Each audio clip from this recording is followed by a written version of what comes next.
Chapter 77. In reality, lightning was white. Occasionally, there would be purple, but never black.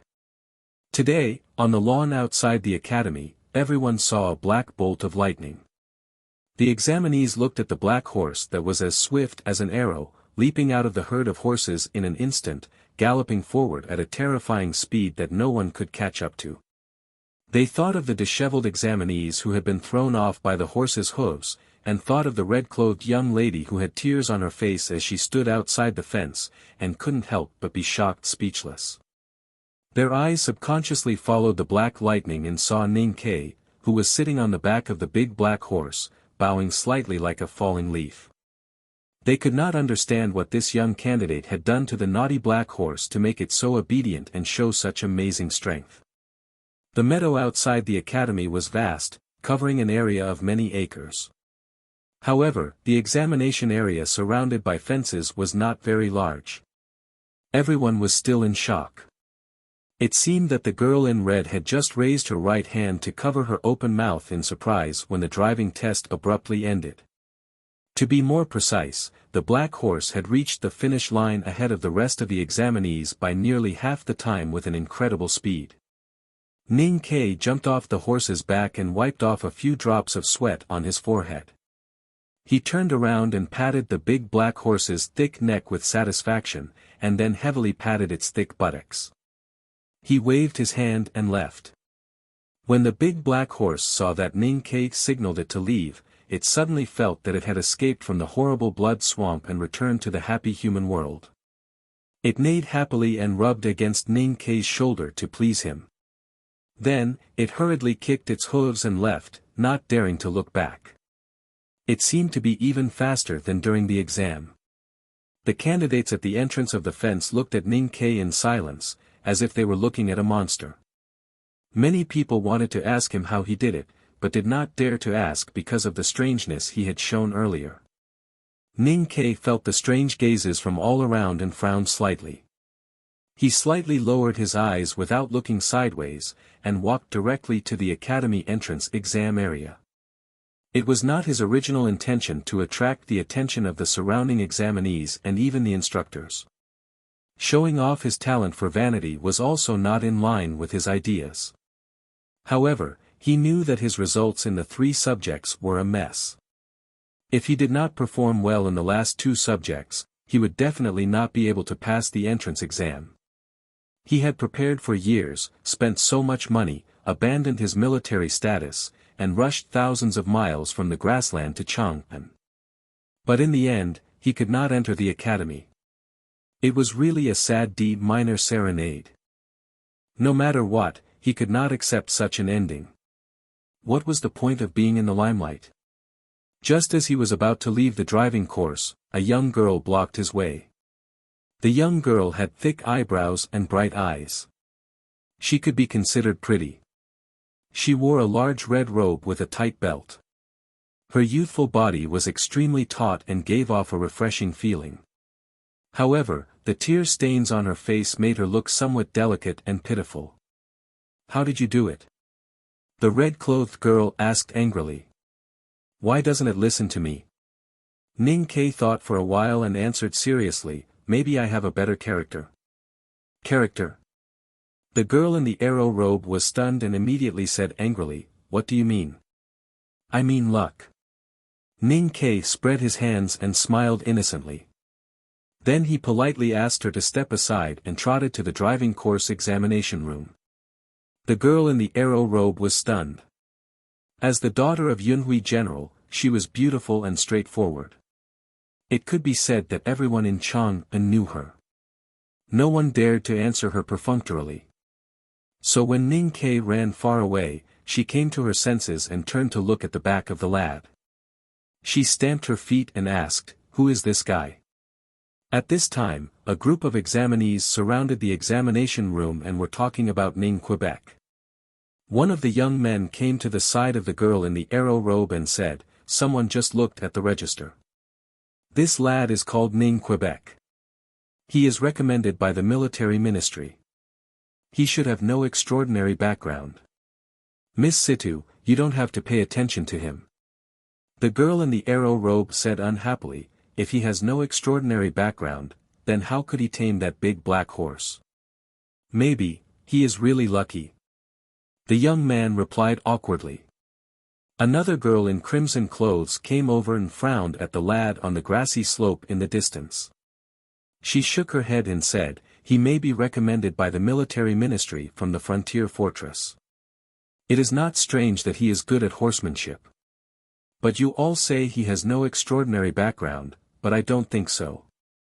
Today, among hundreds of examinees, only he came with a handmaiden, which made her highness embarrassed.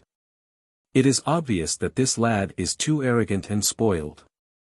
Maybe he is the son of a big family in Qinghe Prefecture. Is Qinghe Prefecture great? This is not the array of Taizu Emperor. Miss Situ raised her eyebrows and said, Sister Wuxia, find out the details of that guy. I want to know what is going on. Not far from these Chang and noble girls and childs, there were more than a dozen examinees recommended by the military ministry. One of them, who was in his 30s and came from the southwest border, shook his head and said to his companions, this has nothing to do with luck. Since the lad is recommended by the military ministry like us, he must have served in the army at the frontier fortress. He has been close to horses all year round. Naturally, he has a few knives. But he is too young.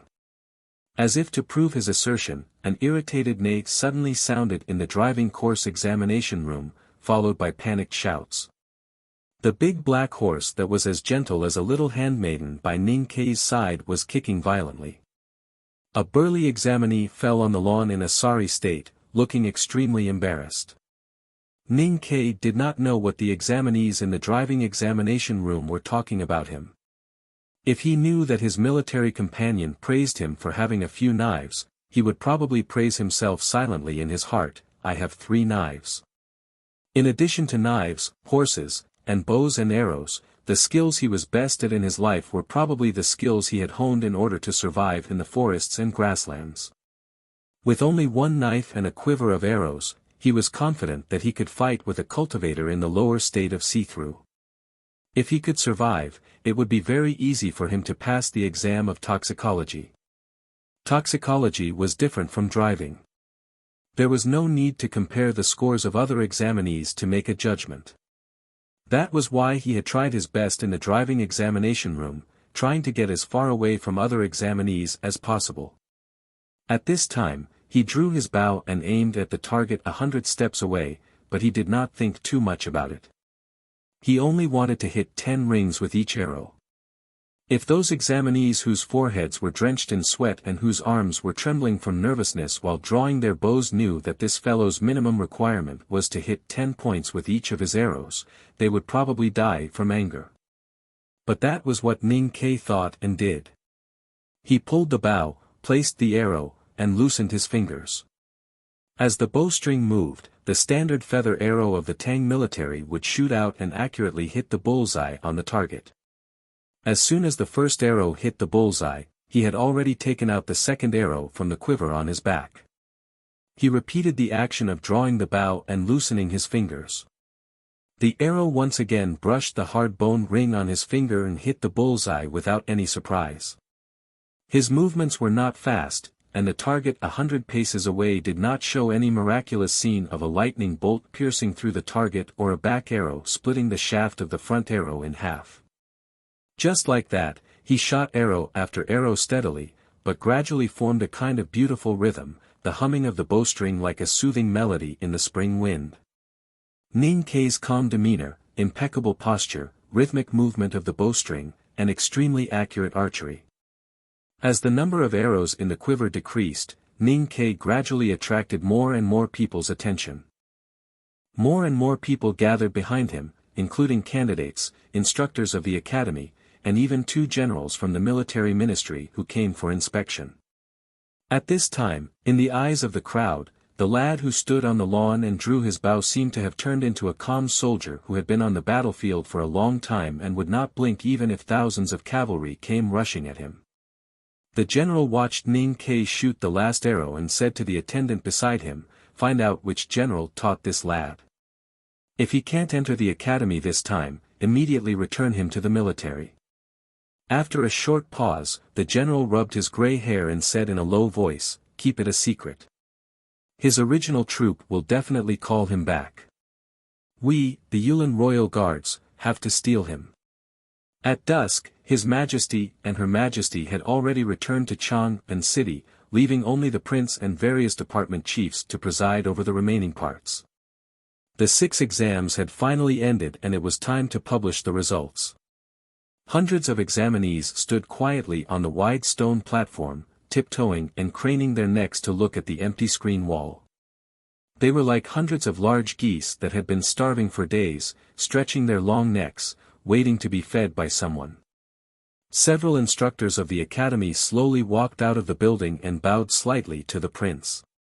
After the officials of the Ministry of Rites confirmed it, the instructors stepped on the wooden table, dragged a bucket of rice milk, and casually pasted a piece of red paper on the screen wall. The sound of waves roared. Hundreds of examinees were like hundreds of big geese who had finally seen their food. They could no longer suppress their emotions and rushed toward the screen wall. Ning Ke held Sangsang's cold little hand and was pushed around by the crowd. But in the end, he still managed to fight his way out and squeezed to the bottom of the screen wall. The first thing he saw was the list of etiquette and calligraphy. At the bottom of the paper, he found his name. Ning Ke, the last in the D class. The results of calligraphy were the same. He rubbed his head in annoyance and muttered to himself, "It can't be. Even if I answered blindly, I wrote so many words, and my handwriting is so good. Could it be that the examiner who corrected my paper was a female examiner?" Someone behind him could not help but burst into laughter and ridiculed, "I thought he was a genius like the third young master of the South Jin Kingdom.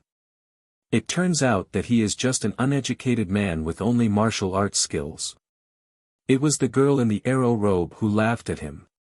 She was probably unwilling, so when the results were announced, she left her companions and desperately squeezed to Ning Ke's side.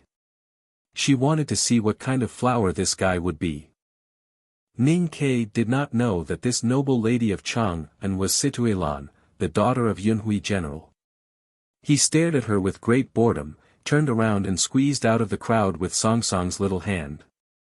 The girl in the arrow robe turned around in surprise and shouted at his back, "Don't you want to see the results?" Ning Ke did not look back and calmly said, "A+." The girl in the arrow robe and the people around her heard this and were so shocked that they almost fell to the ground.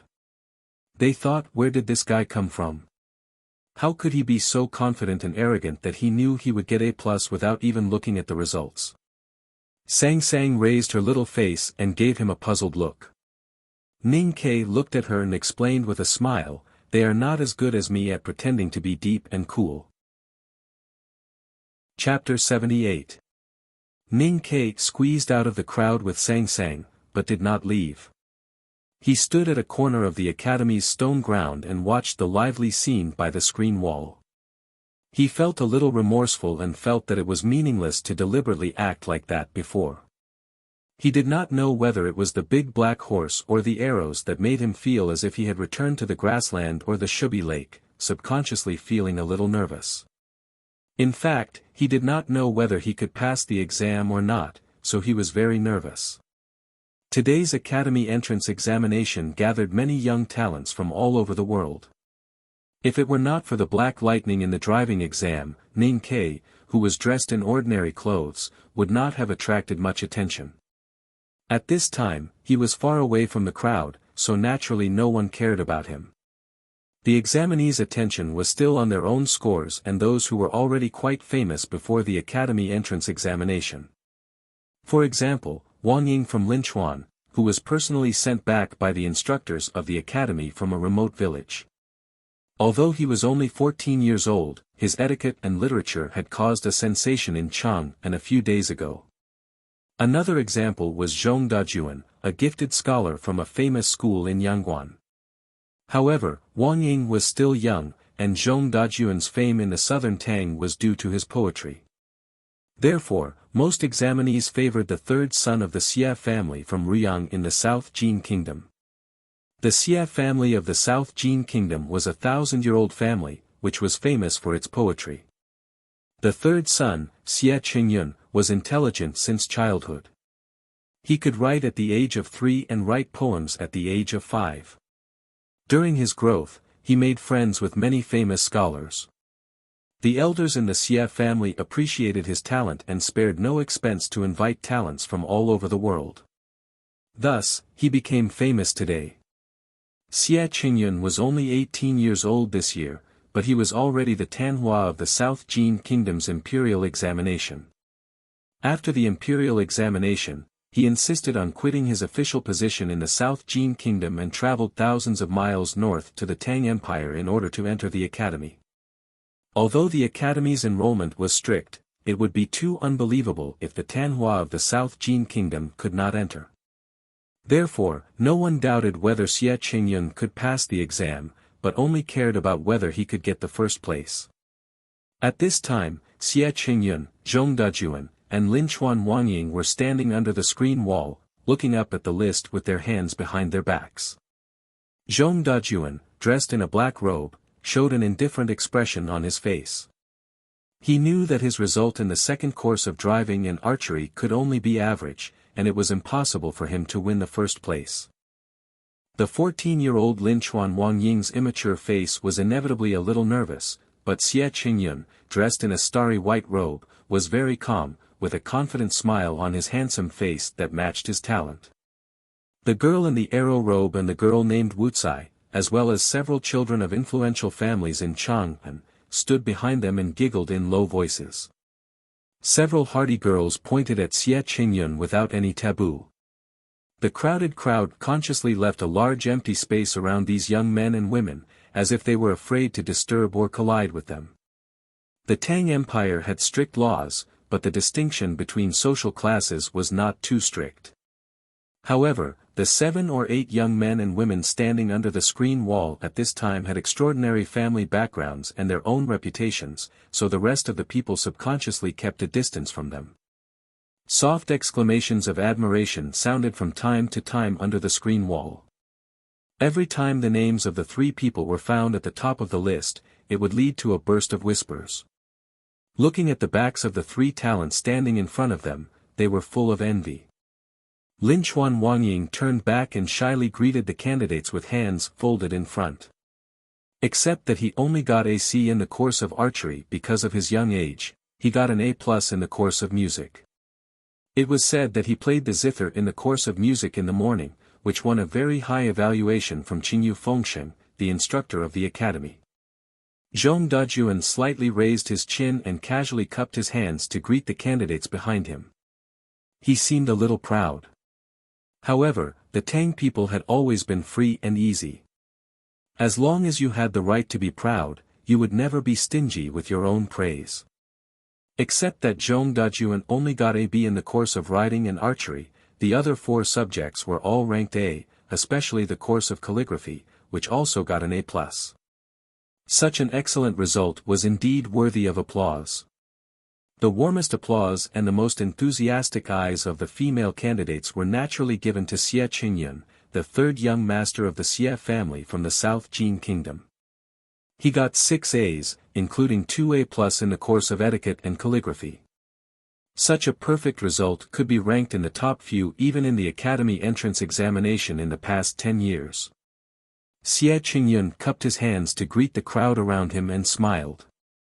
The twilight shone on the young talent's white robe and his handsome face and modest smile, which was extremely dazzling.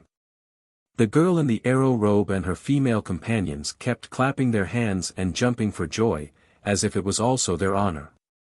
In the distance, Ning Ke and Sang Sang stood side by side. Looking at the lively scene, he could not help but sneer, "I really don't understand why. Is that so-called 3rd young master more beautiful than others?" This was just a common saying in the city of Wei. For example, if a soldier drank 2 more bowls of wine than his companions would laugh at him. Why? Is it because you are more beautiful than others? Ning Ke just joked casually, but he did not expect Sang Sang beside him to raise her little face. Her willowy eyes were full of stars after the twilight dispersed. She said, "Indeed very beautiful." Ning Ke was speechless. He looked down at the exposed front of his boots, as if there were ants crawling over it. Under the screen wall, a candidate said excitedly, 6 A's, 2 A's. This should be the best result in the Academy entrance examination in the past 10 years. The third young master of the South Jin Kingdom really deserves his reputation. A disappointed candidate replied indignantly, "Who said this is the best result in the past 10 years? 5 years ago, a candidate from West Hill got 6 A's. All the instructors of the academy came out to watch, because it was the best result in 100 years. As soon as this remark came out, the screen wall suddenly quieted down. Xie Qingyun and the other two frowned and looked at the place where the voice came from. How could a candidate get 6 A's in the academy entrance examination? This statement was really too shocking. The unknown candidate from West Hill who could get the best result in the academy entrance examination in 100 years was enough to beat all the so-called geniuses in the world to death. Why haven't we heard of that candidate from West Hill? The previous person asked with some unwillingness. The candidate gave him a sneer and said, after that candidate from West Hill completed the academy entrance examination, he did not take any other assessment and was directly summoned to the second floor by the dean. He should have been studying on the second floor in the past 5 years. Secular mortals like you and me, how could we have heard of him? The candidates under the screen wall exclaimed in unison, guessing who the unknown candidate from West Hill was. First, he got the best result in 100 years, and then he was directly summoned to the second floor in less than a day after he entered the academy. Hearing that the candidate from West Hill had entered the second floor, the third young master of South Jin Kingdom raised his eyebrows higher, and his eyes began to show a dignified look. All those who became famous at a young age always had a bit of arrogance in their hearts.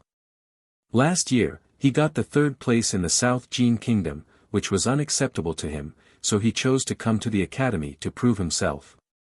Of course, his ultimate goal was the extremely mysterious second floor of the academy in the rumors, but he did not expect that he was much slower than that person.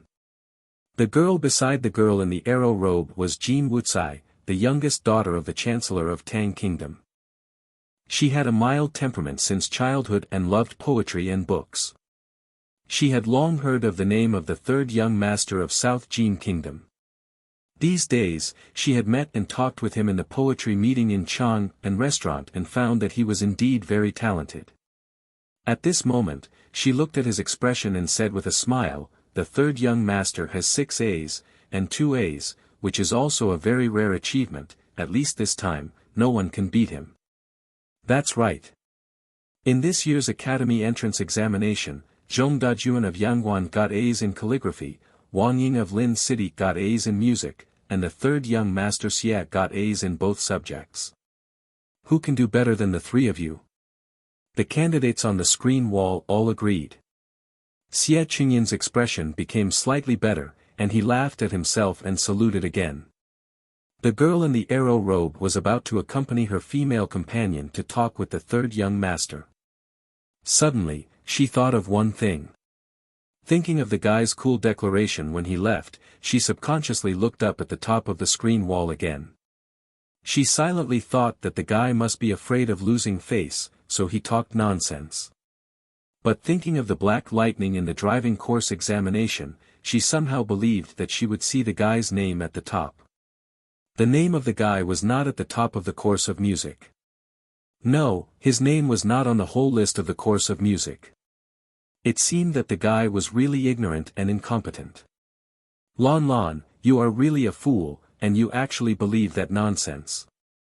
Situe Lan, the daughter of the Yunhui general, angrily pulled the short hem of her arrow robe. She did not want to continue to search for the name, but her eyes uncontrollably moved to both sides. Oh. She stared at the top of the list of the 3 subjects of mathematics, driving and archery. Looking at the same name, she thought that she was dazzled. Her red lips slightly opened and she subconsciously read, Ning Ke, the top A's. The top A's. Or the top A's. Following her voice, the congratulatory voices of the examinees below the screen wall gradually became softer. Previously, the examinees would only look for their own names, and then look at the names of those scholars who were already famous. Very few people would pay attention to the nameless people on the roll, so naturally they didn't notice those similar names. 3 A's. Someone looked up at the screen wall in shock and exclaimed aloud. Jean Wuxia covered her mouth and was at a loss. Thinking of the words she had heard before, she said inconceivably, "It turns out that what the guy said was true." He knew that he would definitely get A's. Previously, everyone was still praising the third young master of the South Jin Kingdom who got 2 A's and said that he must be the best in this academy entrance exam.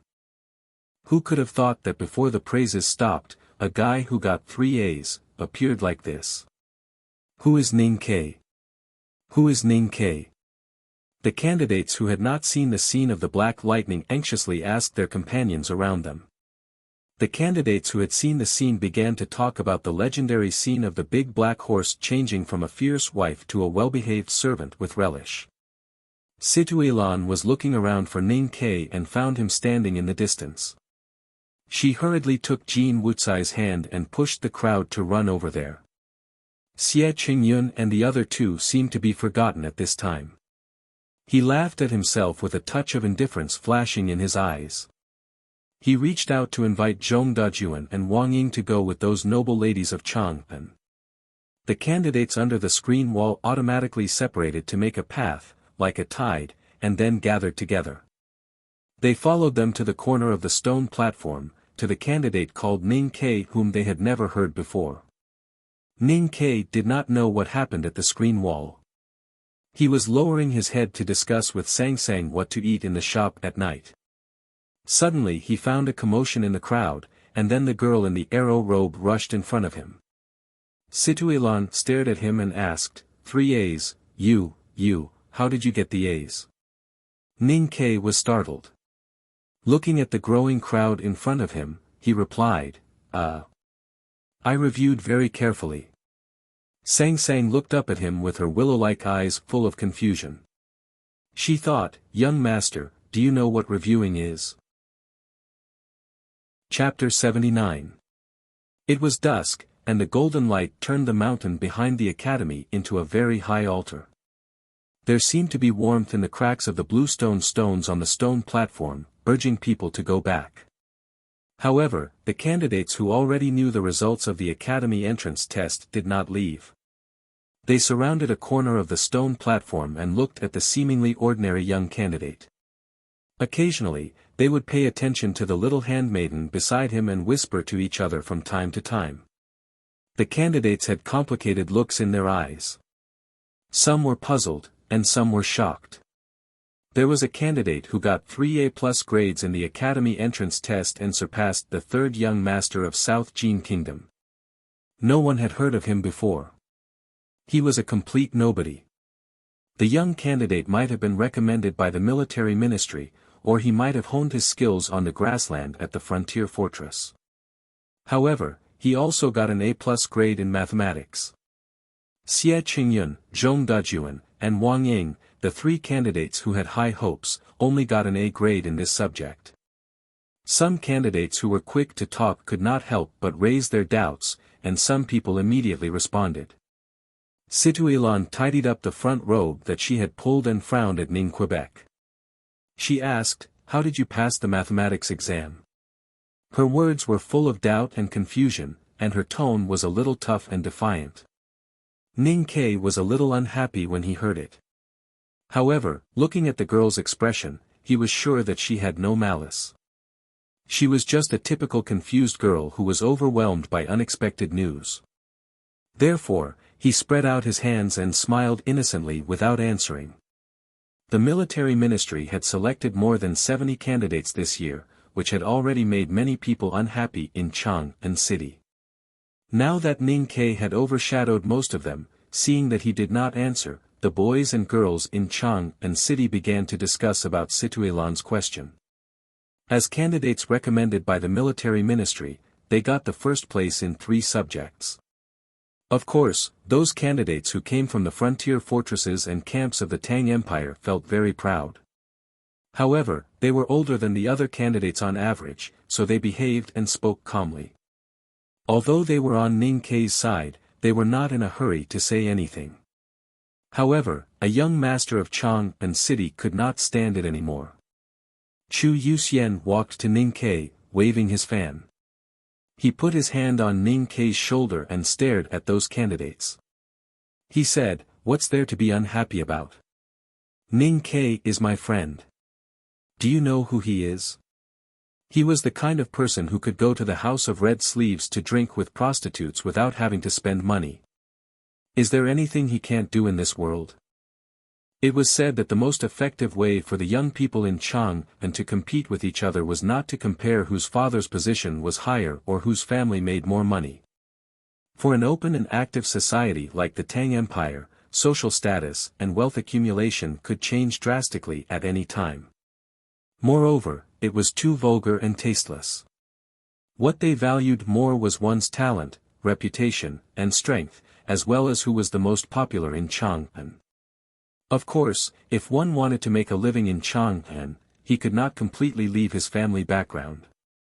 But there were always places where one's family background was not so taboo, such as the House of Red Sleeves and the canteens of various departments. Therefore, it became a place where people competed with each other. Chu Yuxian said that Ning Kei didn't have to pay for drinks at the House of Red Sleeves, which was not an insult, but a real show of support for Ning Quebec. Sure enough, after hearing that Ning Kei could go against the House of Red Sleeves, which no one dared to offend, those young men and women of Chang'an suddenly changed their expressions and looked at Ning Kei with a sense of awe. Not everyone was shocked by Chu Yuxian's shout. For example, Sang Sang looked up and frowned. She stared at young Master Chu's trembling hand on young Master's shoulder and listened to him talking about young Master's visit to the brothel. She was not in a good mood at all. And Situilan looked at Ning Kei in a weird way. "I'm still not convinced. There's only one big question in the math exam. If you're right, and if you're wrong, you're wrong. The headmaster of the academy has drunk several pots of wine and cut several pounds of plums. It's impossible for him to have several answers. Then why are you A+, while Mr. Xie is only A+? Situilan held Jean Wuxi's little hand and shouted. She was very reluctant. She was not an unruly and unreasonable person, but she knew that her female companion Jean Wuxi admired the third young master of the South Jin Kingdom. At this time, the third young master's limelight was completely overshadowed by Ning Kei, and Jean Wuxi looked a little gloomy, so she could not help but ask a few more questions. In addition, there was a more important reason that she probably did not realize. In the driving course examination, she was thrown to the ground by the big black horse and her face was almost trampled. As the daughter of the Yunhui general, she could not even deal with a horse, which was extremely embarrassing. Then Ning Kei tamed the big black horse so easily and got the only A+ result in the driving course, which was really incomprehensible to her. The A+ result in the math course was even more incomprehensible to her. Since she could not understand it, she was naturally unwilling to accept it. At this moment, an old voice suddenly sounded in the crowd. Because he was the first one to hand in the math exam. Those who can't answer such an idiotic question are even worse than idiots. Then, the grading can only be based on speed. When I was grading the paper, the cinnabar hadn't even melted yet, and he already answered, so he got an A+. Student, please let me pass. An old woman in a blue cloth gown, holding a bamboo broom in her hand, appeared at a corner of the stone ground. She stooped and slowly swept away the dust under the feet of the crowd. Then she slowly walked out. Looking at the back of the old woman disappearing into the depths of the academy, the examinees were stunned and speechless. In fact, at least 4 out of 5 examinees could not answer this math exam, but the old woman said that it was a question that even an idiot could answer. Someone could not help but say angrily, "Who does she think she is?" A teacher in charge outside the crowd coldly replied, "She is the only female honorary professor in the academy. Those among you who are admitted to the academy will be in her hands for the next few years in the math exam." "Is she, the second professor?" Ning Ke looked at the stooped old woman in the distance, trying hard not to laugh in his heart. Xie Qingyun, the third young master of the Xie family in the South Jin Kingdom, had completely calmed down. Although he was young and aggressive, he was still the first in the overall score of the academy entrance exam. Moreover, his goal and vision were not exactly the same as those ordinary examinees. He was more concerned about how to enter the second floor of the academy. The young examinee in front of him should be an ordinary person, so it was very meaningless to argue with him on these things. On the contrary, after hearing the old woman's words, he could not help but secretly admire Ning Ke for getting the answer in such a short time. He earnestly asked, "For the math question, I first used the method of exhaustion, and then came up with an infinite number. Finally, I figured out the reason behind it. I wonder if this is..." Situilan whispered Ning Ke's name in his ear. Xie Qingyun nodded to express his gratitude. He looked at Ning Ke and continued to say, "I wonder how Brother Ning calculated it. Did you use some other algorithm to be so fast? If it was an infinite number at a glance, why did I use exhaustion at the beginning? As for the last answer, in fact, I was too lazy to push it to the end, so I just wrote down the number." Ning Ke's answer was very irresponsible, like Mr. Almost Same. But in fact, he was not talking nonsense. The so-called conversion between the concept of infinity and precise values was nothing more than irresponsible ambiguity. Many people did not understand. Some thought that Ning Ke had hit the jackpot, and some thought that Ning Ke was hiding something. Only Xie Qingyun seemed to understand, but when he was about to ask further, the voice of the instructor of the academy called the roll in the distance. Xie Qingyun, Wang Ying, Ning Ke, Chen Ximiao, He Ying Qin, report to the Department of Magic Skills. Ning Ke was stunned when he heard his name.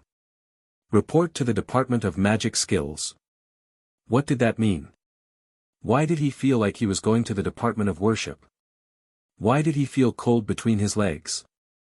But it seemed that it was not convenient to ask others, so he said a few words to Sang Sang, and then followed Xie Qingyun and others to the depths of the academy.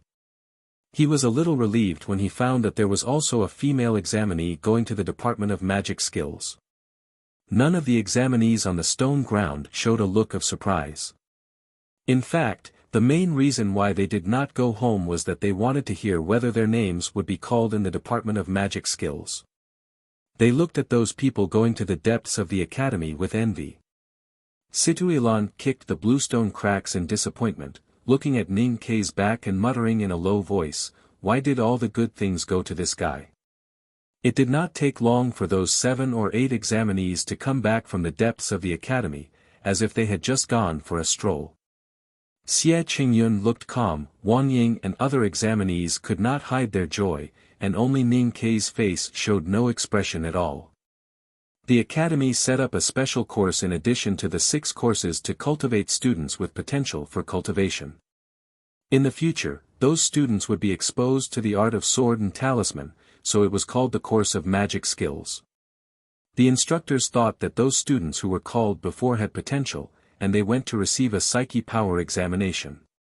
The reason why Ning Ke was selected was related to the hairpin-style small regular script he left on the ink scroll today and his quick response to the math questions.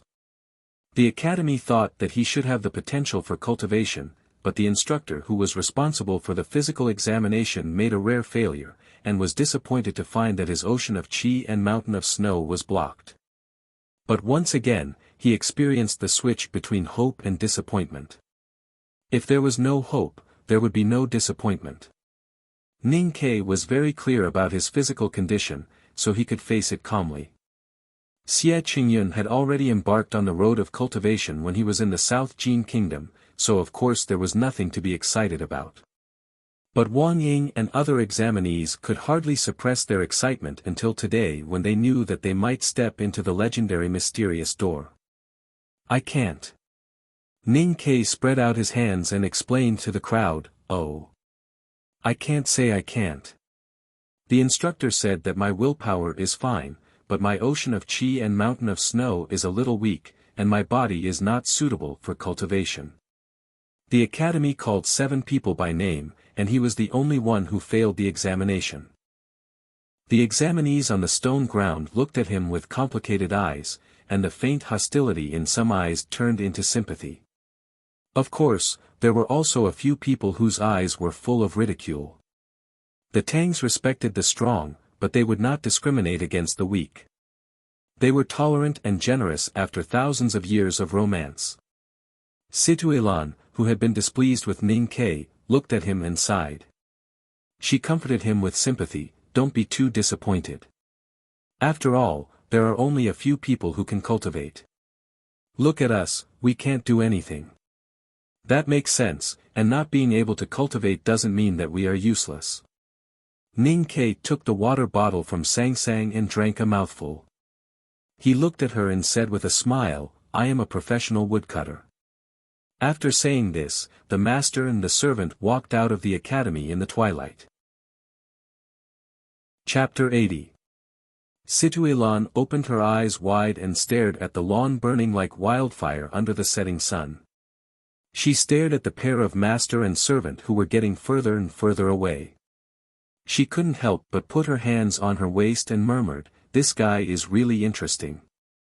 Ning Ke did not find these things interesting. Arguing with a bunch of kids was just a waste of time and meaningless. What he was thinking now was that according to the curriculum of the academy, there was a lot of free time left for the students. He should use that time to do something meaningful, such as killing people to earn money. Lying on the bed in the old brush pen shop, he looked at the name on the oil paper and asked, "Are you ready?" Sang Sang was oiling the pedal she had just polished. She lowered her head and answered, "New cloth covers and old clothes are ready." "But young master, what hairstyle are you going to wear this time? Or from the Yueluan kingdom?" Ning Ke shook his head and said, "You make the decision for such a small matter." Sang Sang raised her head and asked, "When are you going to kill him?" "This guy lives in the eastern city, not far from here.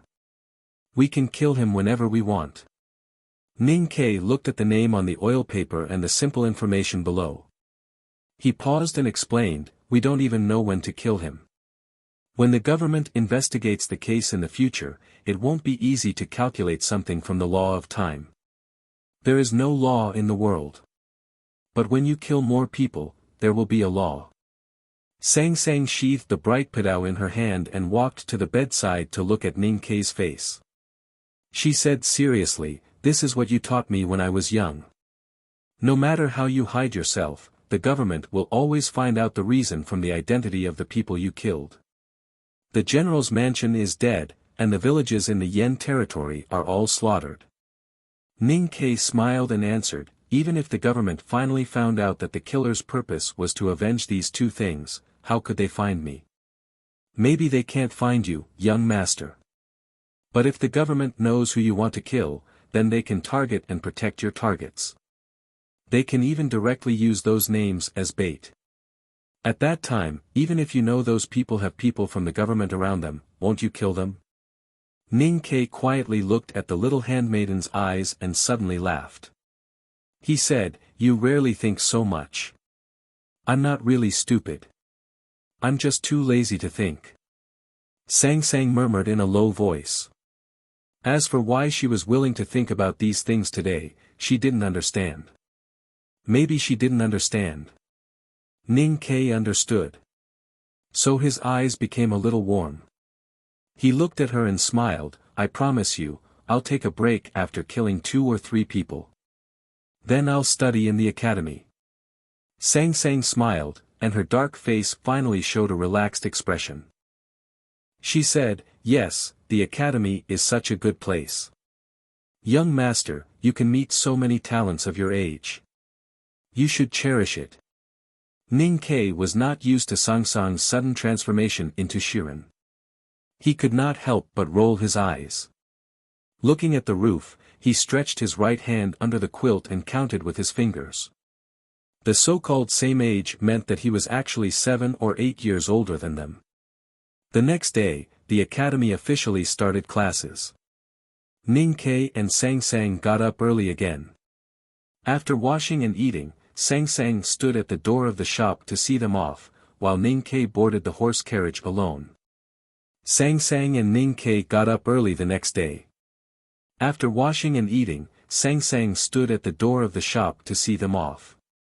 Ning Ke boarded the carriage alone. At dawn, the south gate of Chang'an opened. Dozens of carriages with the academy's logo came out one by one. Judging from the number of carriages, most of the students in the academy didn't want to go back and forth and chose to live on campus. They hurried south along the willow-shaded official road. Along the way, they saw flowers, fields, and water. When the curtains were lifted, they saw the steep mountain and the meadow and flowering trees at the foot of the mountain. Although it was the second time Ning Ke saw it, he still couldn't help sighing again.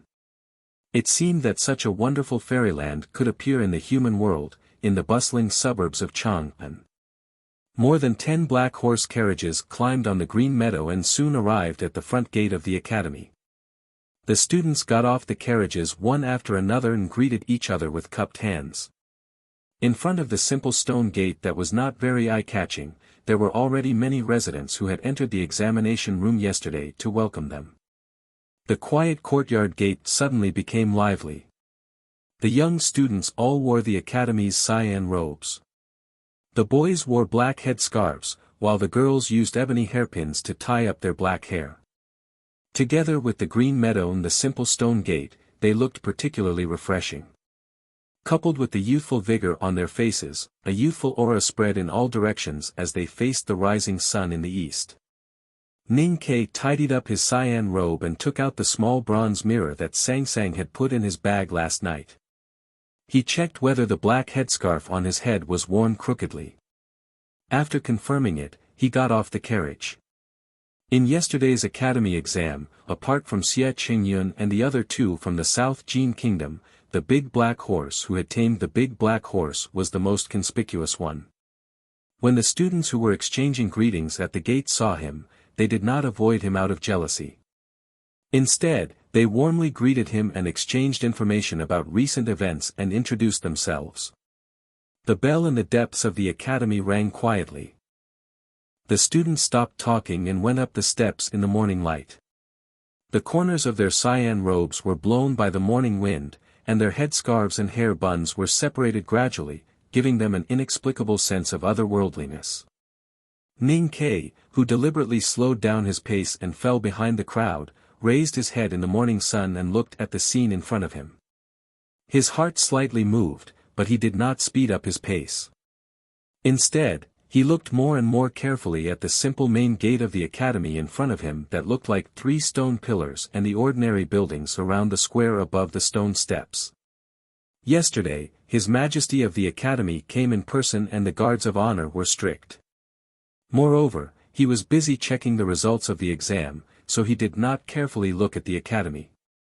The academy gave people such a strong sense of otherworldliness, and the half-hidden mountain behind the academy gave people such a strong sense of oppression.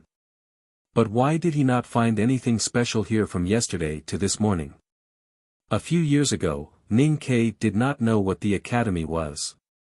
He only knew how to distinguish the smell of animal urine and how to calculate the flight trajectory of feather arrows.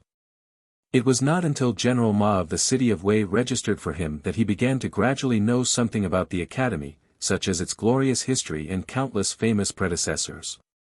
He did not know why, but he insisted that the academy in front of him should not be as simple as it looked. It should not be just an educational institution for cultivating talents for the Tang Empire, but should carry a greater meaning. The reason why he had such an understanding was probably related to what he had seen and heard on his journey back from the grassland. Any abandoned disciple of the academy can become a great sword master. Liu Qingchen and Her Highness seemed to be very respectful when they mentioned the academy. But why do the people here look the same as me and I don't see anything special? He adjusted the black gauze headscarf on his head and muttered to himself. At this time, he had already walked through the main gate of the academy alone, crossed the stone ground, and left the main building. He walked in an alley where the morning light had not yet shone. Not far ahead of the alley was the lively study room, and he could faintly hear the excited voices of the students talking to their friends. However, the alley was very quiet. A voice suddenly sounded in the quiet alley. There is no special place in the world. The imperial palace is like this, the Hautian divine hall is like this, and so are those unknown places. Then what is special about the academy? Hearing this voice, Ning Kei's expression did not change, but his right hand in his sleeve suddenly tightened, ready to take the big black umbrella in the cloth sheath behind him at any time.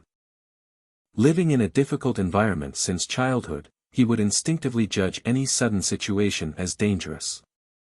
A scholar appeared in front of the alley without anyone noticing. This scholar had straight eyebrows and wide eyes, with a simple and amiable expression. He wore an old cotton gown that seemed too thick in the spring, and a pair of broken straw shoes. Both the old cotton gown and the broken straw shoes were covered with dust, as if they had not been washed for many years.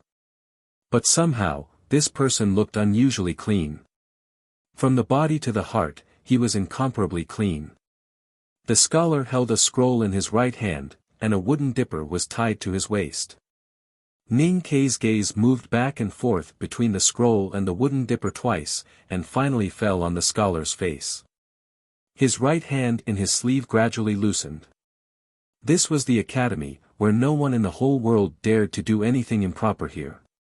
Moreover, although this scholar was covered with dust, he gave people a feeling of being as clean as a newborn baby. No matter who saw him, they would subconsciously want to be trusted by him, as if everything he said or did should be taken for granted. Ning Kei's body relaxed, but he became extremely nervous, because he felt that he trusted this scholar who had suddenly appeared. For someone like him who had struggled between life and death since he was a child and had decided not to trust anyone for the rest of his life, this kind of unexplainable and irresistible sense of trust was a very terrifying thing. He could not be hostile to this scholar at all. What made him feel even more terrified was that he had a very clear feeling that even if he took out the big black umbrella behind him, there was no way he could pose any threat to the scholar in front of him at all. The scholar in a cotton robe smiled slightly, and his gaze fell on the cloth cover behind Ning Kei, as if he could see what was inside. He patted the wooden dipper at his waist and asked, "The umbrella behind you is not bad, do you want to exchange it?"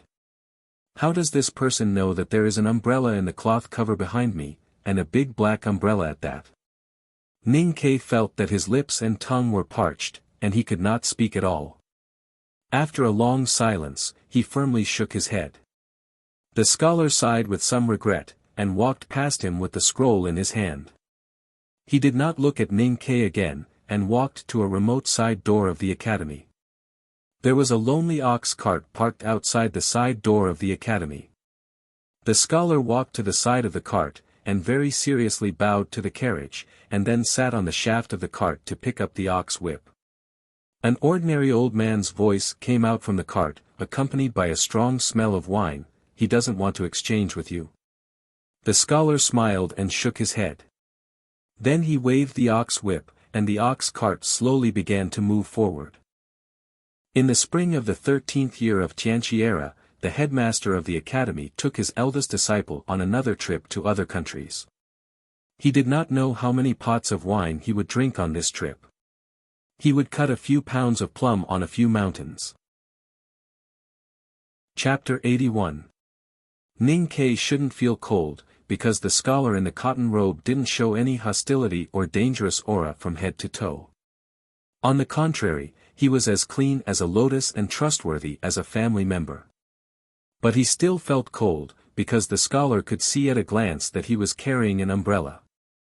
The umbrella was big and black, and it was the most important thing to him and Sang, and he wanted to exchange it. The morning sun couldn't shine directly into the alley, so it was a bit cold. Was that why he felt cold? Or could it be that the scholar caused him to trust him for no reason, causing him to feel fear? Ning Kei stood in the alley like an ice sculpture for a long time before he came to his senses. He looked back in confusion but did not see anything. Then he lowered his head and thought about it. He couldn't figure out what had happened, so he decided not to think about it anymore. He shook his head and walked toward the noisy crowd. He didn't know that the legendary headmaster of Academy had already left in a carriage. He didn't know that he had missed a historical moment. He didn't know how he had missed the exchange with the scholar. He didn't know that it was the real first lesson. But even if he knew, he wouldn't exchange what he had for what he didn't have. It was not something he would do. The first lesson in the academy was a big one. The students gathered on the cool stone ground and listened to the lecture of a professor in the academy with longing. They imagined their lives in the next 2 or 3 years. Like the academy entrance exam, the curriculum of the academy was also divided into 6 subjects. 200 students were divided into 6 study rooms. The class time was from morning to noon. It didn't seem long, but there were no breaks in between. The 7 lucky students who entered the course of magic skills had to receive relevant lessons from the academy every afternoon. The rest of the ordinary students were free in the afternoon. They could choose to stay in the academy to study or go back to Chang'an to indulge in debauchery. The chief professor gently and sincerely suggested that they stay in the academy and study in the old library. The discipline of the academy was very loose. The bell in the depths was the signal, the first bell was an alarm, the second bell was to enter, the third bell was to leave, and the fourth bell was to leave. The time between entering and leaving was the time for the students to study in the study room. The academy required the students to pay attention during this time. They could ask questions but were forbidden to make noise. As for things like cleaning, the students didn't need to worry about it at all. The imperial court spent a lot of money on the academy every year to hire countless housekeepers and housekeepers. The next step was to divide the classes. The academy adopted the simplest and fairest method of drawing lots, which did not care about the examinee's family background or the results of the academy entrance test. That child Xie Qingyun and Zhong Dejuan were assigned to classroom A, classroom D, and Ning Ke to classroom C. Ning Ke went to the teaching room at the side of the field to retrieve his books and classics. He followed the crowd and stared at the wooden sign on the Yenyu corridor. He found classroom 3's room and looked at the picturesque windows and white walls. He thought about how he would be spending the next few years in this place and how he had finally stepped onto the Qingyun path of the Tang Empire. He felt a little lost. He took a deep breath to calm himself down and stepped over the high threshold. Ning Ke. Sit here. 2 surprised voices sounded in the study room at the same time. Ning Ke looked up in astonishment and saw Chu Yuxian waving to him excitedly in the spacious back row of the study room. His face looked a little pale, while Situelan was looking at him excitedly in the front row.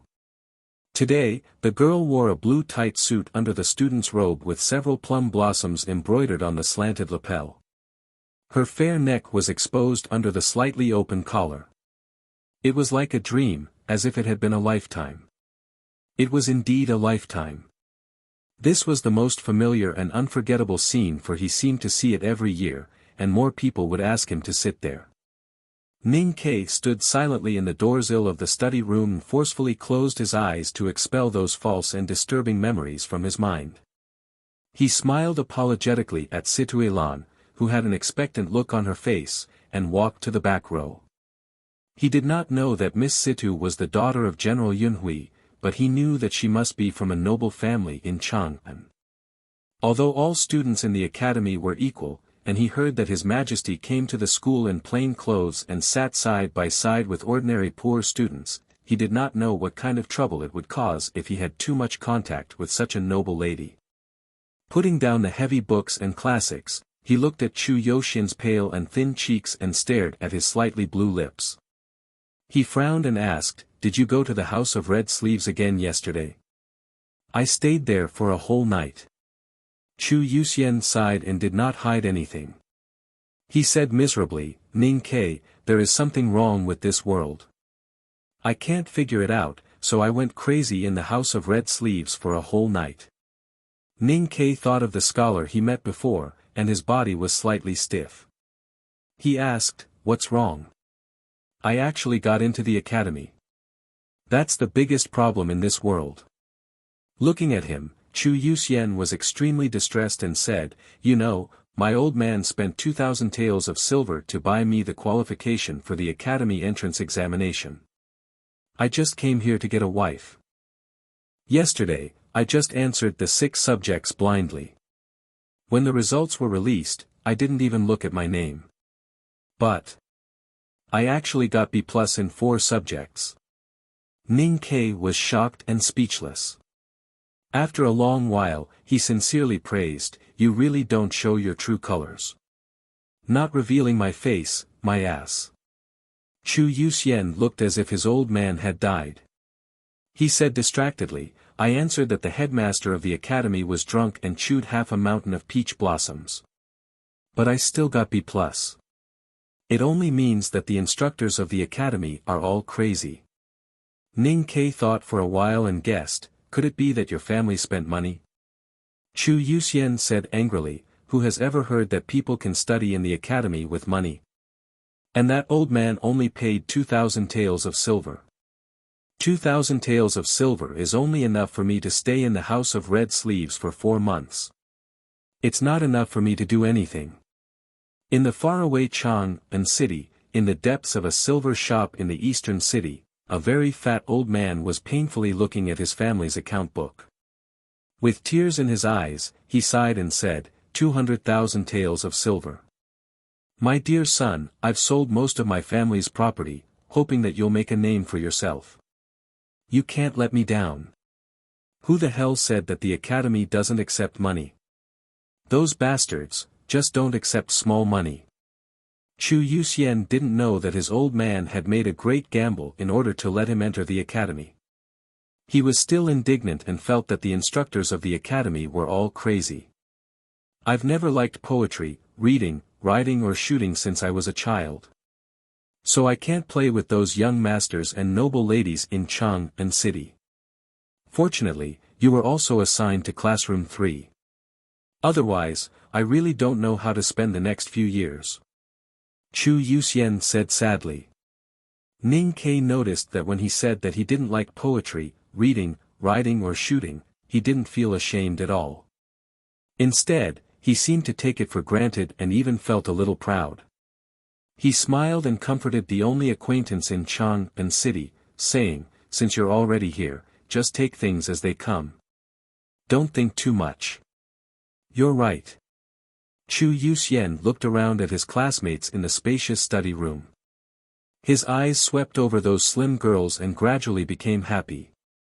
"I should get closer to my classmates so that I can get married in the future." Ning Ke was speechless and too ashamed to answer.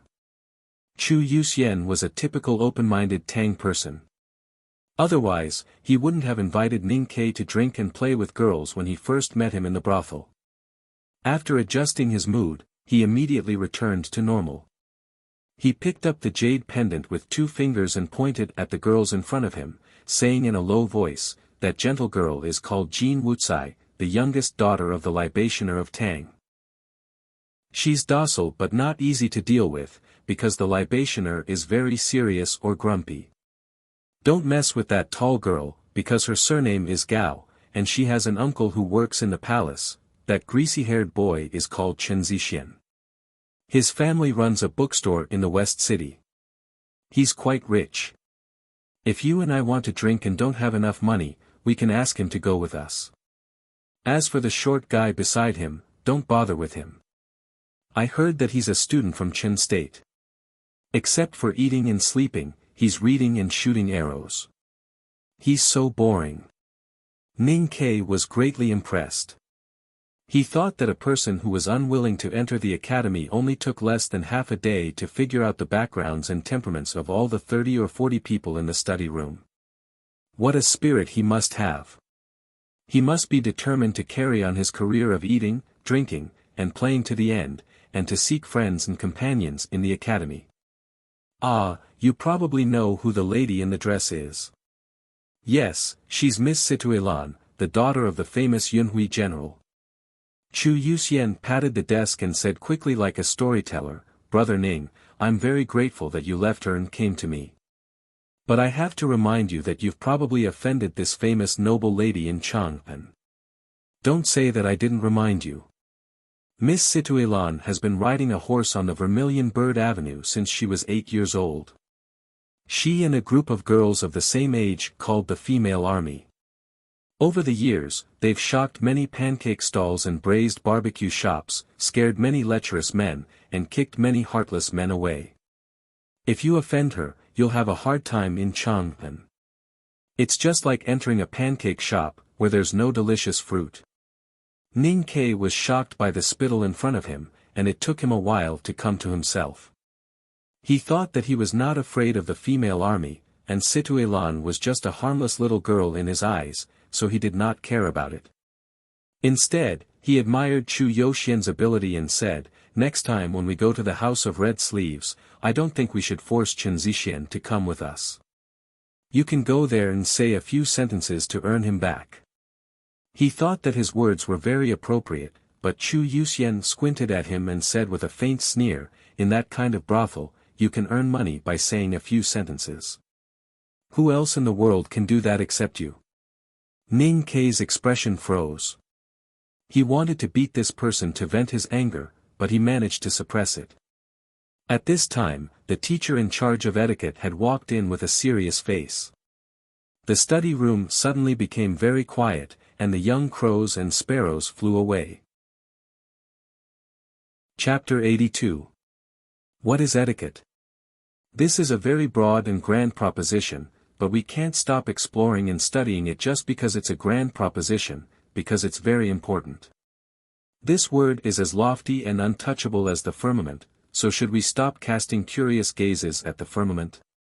Of course not. We observe the clouds and wind during the day, and observe the stars at night. We want to know what the firmament is, and we want to know what's up there. Such a grand proposition needs to be answered in a way that we can understand. Then our answer must be specific, and we must inquire about the subtlety and the specific details. We look up at the starry sky, watch the stars move, and draw the beautiful and constant lines in our hearts. Finally, it becomes the art of stargazing. What is the firmament? We have to experience and comprehend it from the specific lines, the clouds, the upper edge of the breadth between heaven and earth, and the upper limit of the fluctuation of the primordial qi. It's the same for etiquette. If you want to ask me, what kind of answer will you get if you look into the specifics of etiquette and find the nouns in the embodiment? I can only say my own understanding. The so-called etiquette is the rule. The teacher in charge of the etiquette course was an associate professor of the Academy's etiquette department. He was about 60 years old, and he spoke very slowly and clearly. The content of the lecture was also quite organized. The students in front of their desks were listening very carefully. However, Ning Ke was already drowsy. The clearer the instructor spit out the words, the more he felt the drowsiness in his mind, and the more irresistible it was.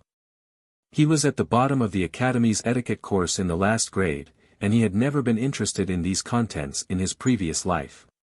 In recent years, he had been busy writing, meditating, killing, arson, gambling, and sleeping. He was really helpless. In a daze, Ning Ke could not help but wonder how painful it would be if his life in the Academy in the next few years was to waste all the good time in the morning on this cliché. What happened next in the study room saved him from this desperate fantasy. He once again understood that the Academy, which had a high status in the Tang Empire, was not an ordinary place, and the teacher in charge here was indeed not an ordinary person. When the old teacher said that etiquette was the rule, a disapproving voice suddenly rang out in the study room, "Teacher, the Tang Empire's prestige has conquered the 4 seas, and the Holy Son of Heaven has reigned over the world. Re-establishing the Book of Etiquette does not depend on following the rules." According to the rules of the Academy, students were allowed to ask questions in class, so it was normal for the student to question him. But it was the first day of school after all, so the atmosphere in the study room suddenly became a bit weird. Ning Ke woke up and asked Chu Yuxian, who was sitting on the desk next to him, "Who is it?" The academy paid particular attention to education without discrimination and teaching students in accordance with their aptitude. Many students who could study in the academy were from ordinary families, but those who dared to question the teacher in the first class must be from an extraordinary family or thought highly of themselves. The student standing beside the desk was the son of a general. The teacher looked at him coldly and asked, "Then in your opinion, can people live in this world without following the rules?" "Not bad." That general, Huzi, said in a low voice, "The Tang Empire was founded on martial arts, and we rely on ignoring those pedantic rules. As long as we are strong, we will always win. But it doesn't mean that we don't follow the rules." The wrinkles on the teacher's face gradually smoothed out. He looked at the burly student expressionlessly and said, "Do you mean that as long as the fist is bigger, the shit is reasonable?" The student scratched his head awkwardly and said, "It's not wrong to interpret it that way. Just like the Tang Empire, when we attacked the Yan Kingdom, we beat them until they cried for their parents. They even wanted to send the crown prince to Chang'an as a hostage. But how would their emperor dare to be rude to the Tang Empire? He should still be called the Holy Son of Heaven." Ning Ke listened to the teacher's words behind the study room and thought that the student's grades in etiquette would definitely not be higher than his. The teacher slowly walked towards the student, his face still expressionless, but when he walked in front of the student, his voice suddenly rose. He raised his right hand that was like a withered tree trunk, and smashed it down on the student's face. He roared angrily, "Does having a bigger fist make sense? Then it's reasonable for me to hit you now." There was a miserable howl in the study room. The burly general's son did not dare to fight back, either because he was afraid of the academy's rules or because he respected his teacher too much. He was beaten black and blue by the old teacher in an instant, and the corner of his mouth was bleeding. He looked extremely miserable. After a long time, the teacher finally stopped. He gasped and stared at the general's son, and said gloomily, "If what you said is right, then it's right for me to hit you now, because my fist is bigger than yours." Since the teacher began to beat the general's son, the study room had long been in a mess. The students stood up in shock, but no one dared to stop the teacher who had entered a state of rage. Until then, Situelan discontentedly said, "Teacher, if you think you can hit him because you are better than him, doesn't that prove his previous point of view?" Ning Ke was still sitting beside the desk, but his mouth was wide open. He never thought that he would see such a hot scene on the first day of entering the academy. At this time, when he heard Situelan's rebuttal, he also felt that it was very reasonable. The teacher looked back at Situelan coldly and said, "I just want to prove his reason. Is there a problem?" Situelan tightly pursed her lips, thinking of the nervous exhortations of her father and brothers before entering the academy, but finally she could not bear it. She made up her mind and trembled and said, "Yes, if you think he is wrong, then you should not use his reason to teach him. Since etiquette is the rule, you should use the rule to bind him and punish him." The teacher sneered and looked at her and said, "General Yunhui has never read a book in his life, but he has taught his daughter well. But as far as I know, although the two generals' mansions have a good relationship, you have no contact with him. This has nothing to do with friendship." Situelan suppressed her shame and anger, looked up and stubbornly said, "I only talk about reason." "Well, I will talk about reason with you." The teacher looked at the students in the study room and said, "No matter General Yunhui or any other general, even if their fists are bigger than mine and their power is stronger than mine, they still dare not to hit me. Why? Because I am the teacher of the academy, and this is the rule of the Tang Empire." Behind the study room, Chu Yuxian whispered timidly, "Why is the academy in a mess?" But Ning Ke, don't be impulsive and provoke this teacher. Of course, Ning Ke did not have the courage to fight alone. Looking at the teacher who was wiping the blood on his hands, he thought silently, the rules set by the academy are the most important. This has nothing to do with etiquette. It only shows that there is a guy with the biggest fists in the academy. But who is that guy? The headmaster who drinks wine and cuts peach blossoms. The teacher picked up the book again, looked at Situelan who was still unwilling and said, "Whether you are convinced or not, believe it or not, it is not too late to talk about reason with me when you can break the rules of the academy. As for now, my reason is so simple, etiquette is the rule, and that is my rule. Etiquette is the rule, and that is my rule." What a sonorous, powerful, tyrannical, unreasonable, and insolent declaration. Ning Kai stared at the teacher who was like an old tree trunk, and found that he could not understand what kind of place this academy was, but he liked this damn place more and more. The class ended on time at noon. The teacher of etiquette put an ink scroll under his armpit, blew the long beard on his chin, and walked out of the study room with an extremely arrogant look. The students in the study room were stunned for a moment, and then they all gathered together to talk about the scene in the morning.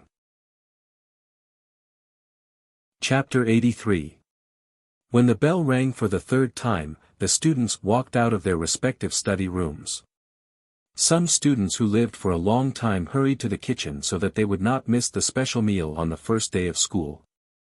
Some students who were returning to Chang'an hurried to the meadow in the academy so that they would not miss the celebration party of their friends in the city. Most of the students packed up their books and followed the quiet alley beside the study rooms to the depths of the academy. Looking up at the signboard, Ning Kai knew that the old library was in that direction. Thinking of the earnest exhortations of the chief professor in the first class this morning, Ning Kai could not help but feel curious. He waved goodbye to Chu Yuxian and followed the crowd to that alley. The distribution of the buildings in the academy was irregular. There were a few areas in the east and a few corridors in the west. They were scattered among the meadow at the foot of the mountain, but it gave people a feeling of nature. There were countless hidden alleys between the study rooms with flat eaves and the corridors. It was quiet and secluded, extending in all directions. If there was no signboard, no one would know where it would lead. Ning Kai seemed to be joking, but deep down, he was not willing to follow the crowd. After a few steps, he deliberately separated himself from the crowd and walked quietly in the alley alone. The noon sun covered his head, casting a neat black shadow on the flat eaves beside the alley. It just happened to press on his right shoulder, which felt a little heavy. He walked quietly like this for a long time before he finally walked out of the alley. In front of him, there was suddenly a bright and open landscape. Ning Kai lifted the headscarf that was blown up by the wind to the back of his neck and looked at the large wetland forest in front of him. Looking at the lush water pines and green bamboos, he did not know that there was such a beautiful scenery in the depths of the academy. There were endless reeds growing in the swamp. At this time, there was no autumn wind to dye them yellow or white. Their upright wastes fluttered in the spring breeze, looking like a dense cornstalk field.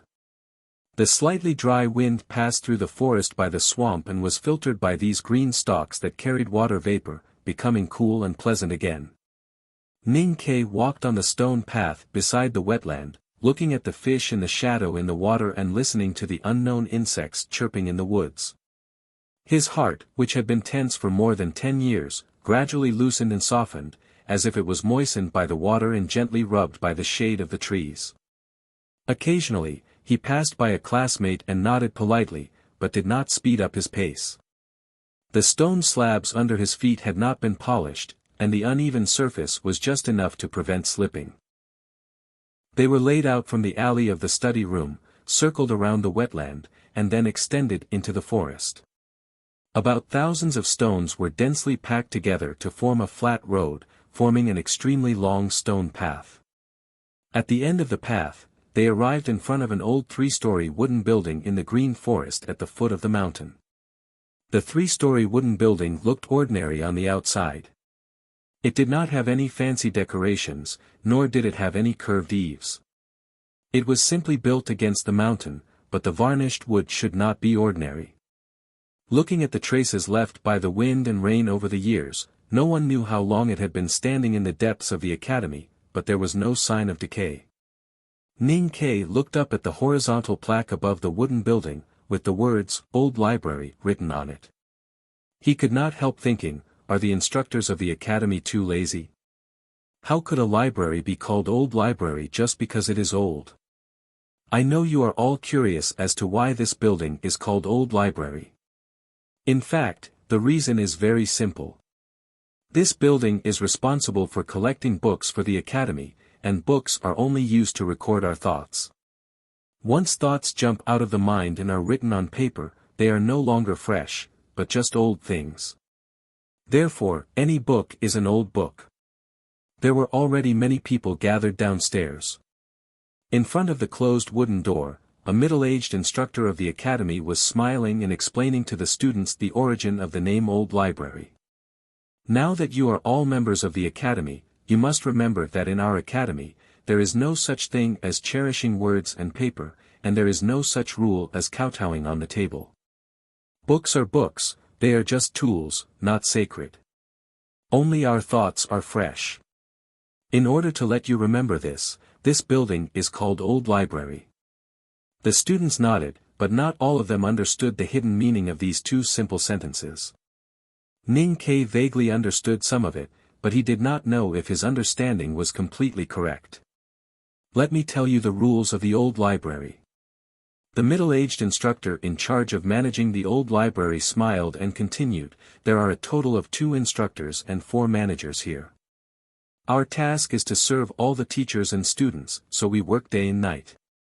You can come and read at any time, but there are 3 things you must remember. First of all, the old library has the richest collection of books in the world. That is because there is an organization of 100 people in charge of searching for books in various countries, and your senior brother Li Jia also spends a lot of money to buy books. They work very hard and spend a lot of money. Therefore, when you read, please wash your hands. When you discuss, please do not spit on the books. You do not need to cherish them too much, but do not treat them as toilet paper in your own toilet. Secondly, it is impossible for us to find more books. Therefore, when you want to read a book but can't find it, please first question yourself whether the book you want to read is worth reading. If it is a novel, is it the most exquisite Hejian novel? If it is a novel about the Eastern Expedition, is it the most representative Big River? If it is not, then don't ask us again, because it means that we have judged the books you want to read to be meaningless. Finally, and most importantly, the old library is strictly prohibited from taking any books out, and copying is prohibited. Don't look at me like that, and don't try to instill any spirit of freedom and sharing in me. The rules of the academy are rules. Professor Chao Jifeng from Class C this morning must have taught you with his fists that the rationality of these rules is not to be questioned. As for the painstaking and earnest intentions behind these rules, you can unconditionally experience them and be inexplicably touched, but don't expect me to explain to you. The instructor stood under the horizontal plaque of the old library, smiling at the students with different expressions. His smile was extremely hateful, like a profiteer giving out loans, or a miser showing off his gold to tempt the poor. He said slowly, don't try to challenge the last rule. Even if you are the best book thief in the world, if you want to play tricks in the old library, there will only be one end, and that is death, a very miserable death. The students were in an uproar. Ning Ke stood outside the crowd and shook his head. He thought that even if the old library had the richest collection of books in the world, how could you remember if you were not allowed to copy or borrow? He had other doubts about the collection of books in the old library, but he thought that others would have the same doubts as him, so he suppressed his impatience and waited. As expected, a student raised his arm and asked loudly, "Sir, you said that there are all kinds of books in the old library?" The instructor shifted his gaze and found the student who dared to question him in the crowd. He frowned slightly and said unhappily, "Do you have doubts about what I said?" "I dare not." The student was frightened by the instructor's gaze and trembled slightly. He said, I'm just curious, is there, that book about cultivation in the old library?" The instructor's expression became slightly better. He raised his chin and smiled slightly. He was so confident and arrogant that he could be pointed at by thousands of people. He said, in the eyes of the secular world, the so-called mysterious door books are probably extremely rare, but it is not difficult for the Academy. If you want to read the legendary 7 volumes of tomes of arcane and lank Buddhist scriptures, the old library does not have them. But other than that, I really don't know what other cultivation books you can think of but can't find. Hearing this, Ning Kai, who stood outside the crowd, slowly clenched his fists in his sleeves. Although his expression did not change, his heartbeat sped up for no reason. He subconsciously raised his head and stared at the ordinary 3-story wooden building in front of him. His burning gaze seemed to want to ignite the wooden building. Entering the cultivation world had been his dream since he was young. Although he had been repeatedly defeated yesterday, the reason why the dream was beautiful was precisely because it was difficult to realize. But it also attracted him to try hard, and from time to time, he would show his little tail to tempt him and moan softly, "Come after me, come and catch me." He, who had long since given up hope of entering the cultivation world, suddenly found himself able to enter and exit a wooden building filled with cultivation books. For a young man who had spared no effort in traveling to several markets in the frontier fortress in order to buy a copy of the article on the response of the highest being, this was a sudden and indescribable happiness. Let me remind all of you not to look too greedy. Otherwise, if you really burn the old library down, the headmaster will cut all of us into peach branches and swallow us with wine. The instructor downstairs looked at Ning Kai, who was outside the crowd, with a faint smile. Then he stopped smiling and looked at the students with a serious expression. He said, "I have to warn all of you that the mysterious books that you are curious about cannot be memorized. You can only experience them. As for the reason behind them, I will still not explain it. After all, human strength is limited. If you do not have the potential to cultivate, but still insist on entering the books, it will lead to some very bad results. When that happens, please do not complain that I did not warn you." The wooden door of the old library opened slowly. It was quiet inside, as if it was a door to an unknown world. There was no dust or cobwebs, but it gave people a sense of vicissitudes. The students outside the building were silent for a while. They tidied their clothes and calmed themselves down. Then, they stepped over the threshold and walked in. The inside of the building was much larger than it looked from the outside. There were many simple bookshelves neatly arranged in the spacious space. The bookshelves were arranged according to the 6 subjects and years. On them were all the books that one could think of. They were of different heights, old and new. They were all nestled together, as if countless sages and celebrities were naughtily looking at you side by side. The students quickly dispersed after entering the building, looking for the books that interested them. Ning Kai walked among the bookshelves alone, pulling out a book from time to time to read. Then, he found a writing table by the window of the library. There were writing brushes, ink, paper and inkstone on the table. He could not help but wonder why these things were prepared if they could not be copied. Ning Kai found a book of Wang Xinglong's regular calligraphy in the South Jin Kingdom library. He took one out and read it as he walked. Gradually, it became quieter. He looked up and saw a clean staircase in front of him. The staircase was used to go upstairs. Now that he was on the first floor, above the staircase was the second floor. Chapter 84. Standing at the foot of the stairs, Ning Kai scratched his head and recalled the rules of the old library. It seemed that no student was forbidden to go up to the second floor. While he was hesitating, someone bypassed him and went up the stairs. Hearing the footsteps, Ning Kai felt relieved. He put the regular script of Wang Xinglong in the basket beside the pillar, picked up the front of his robe and went up the stairs. The second floor of the old library was quieter than the first floor, but there were fewer bookshelves and fewer books. Relatively speaking, the field of vision was wider. When he went upstairs, he found that there were already a lot of people upstairs. They were reading books in front of the bookshelves. Some of them were giggling, and some were murmuring. Apparently, they were all very excited.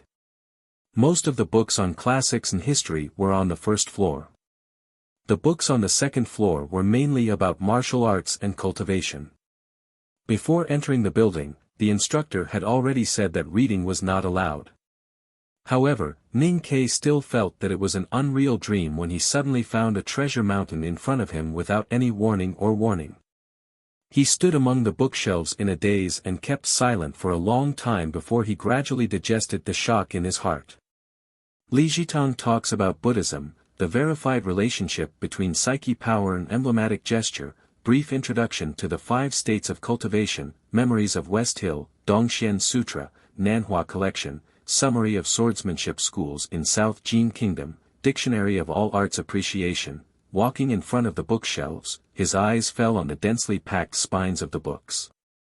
The shock and excitement had long turned into confusion and helplessness. His hands and his sleeves were trembling uncontrollably. He didn't need to take out these books to read. He could guess the contents just by looking at the titles. That year, he had saved up money for a long time and went to Kaiping Market with the grain transportation team in the city of Wei. While looking for a doctor for Sang Sang, he searched all the bookstores in Kaiping Market like a stinky dog. Finally, he found the article on the response of the Tao. He read it for many years until it turned into ashes in a copper basin. That year, he killed 17 horse gangs on Shubi Lake and saved the firewood collecting team in the city of Wei. The general asked him, "What do you want?"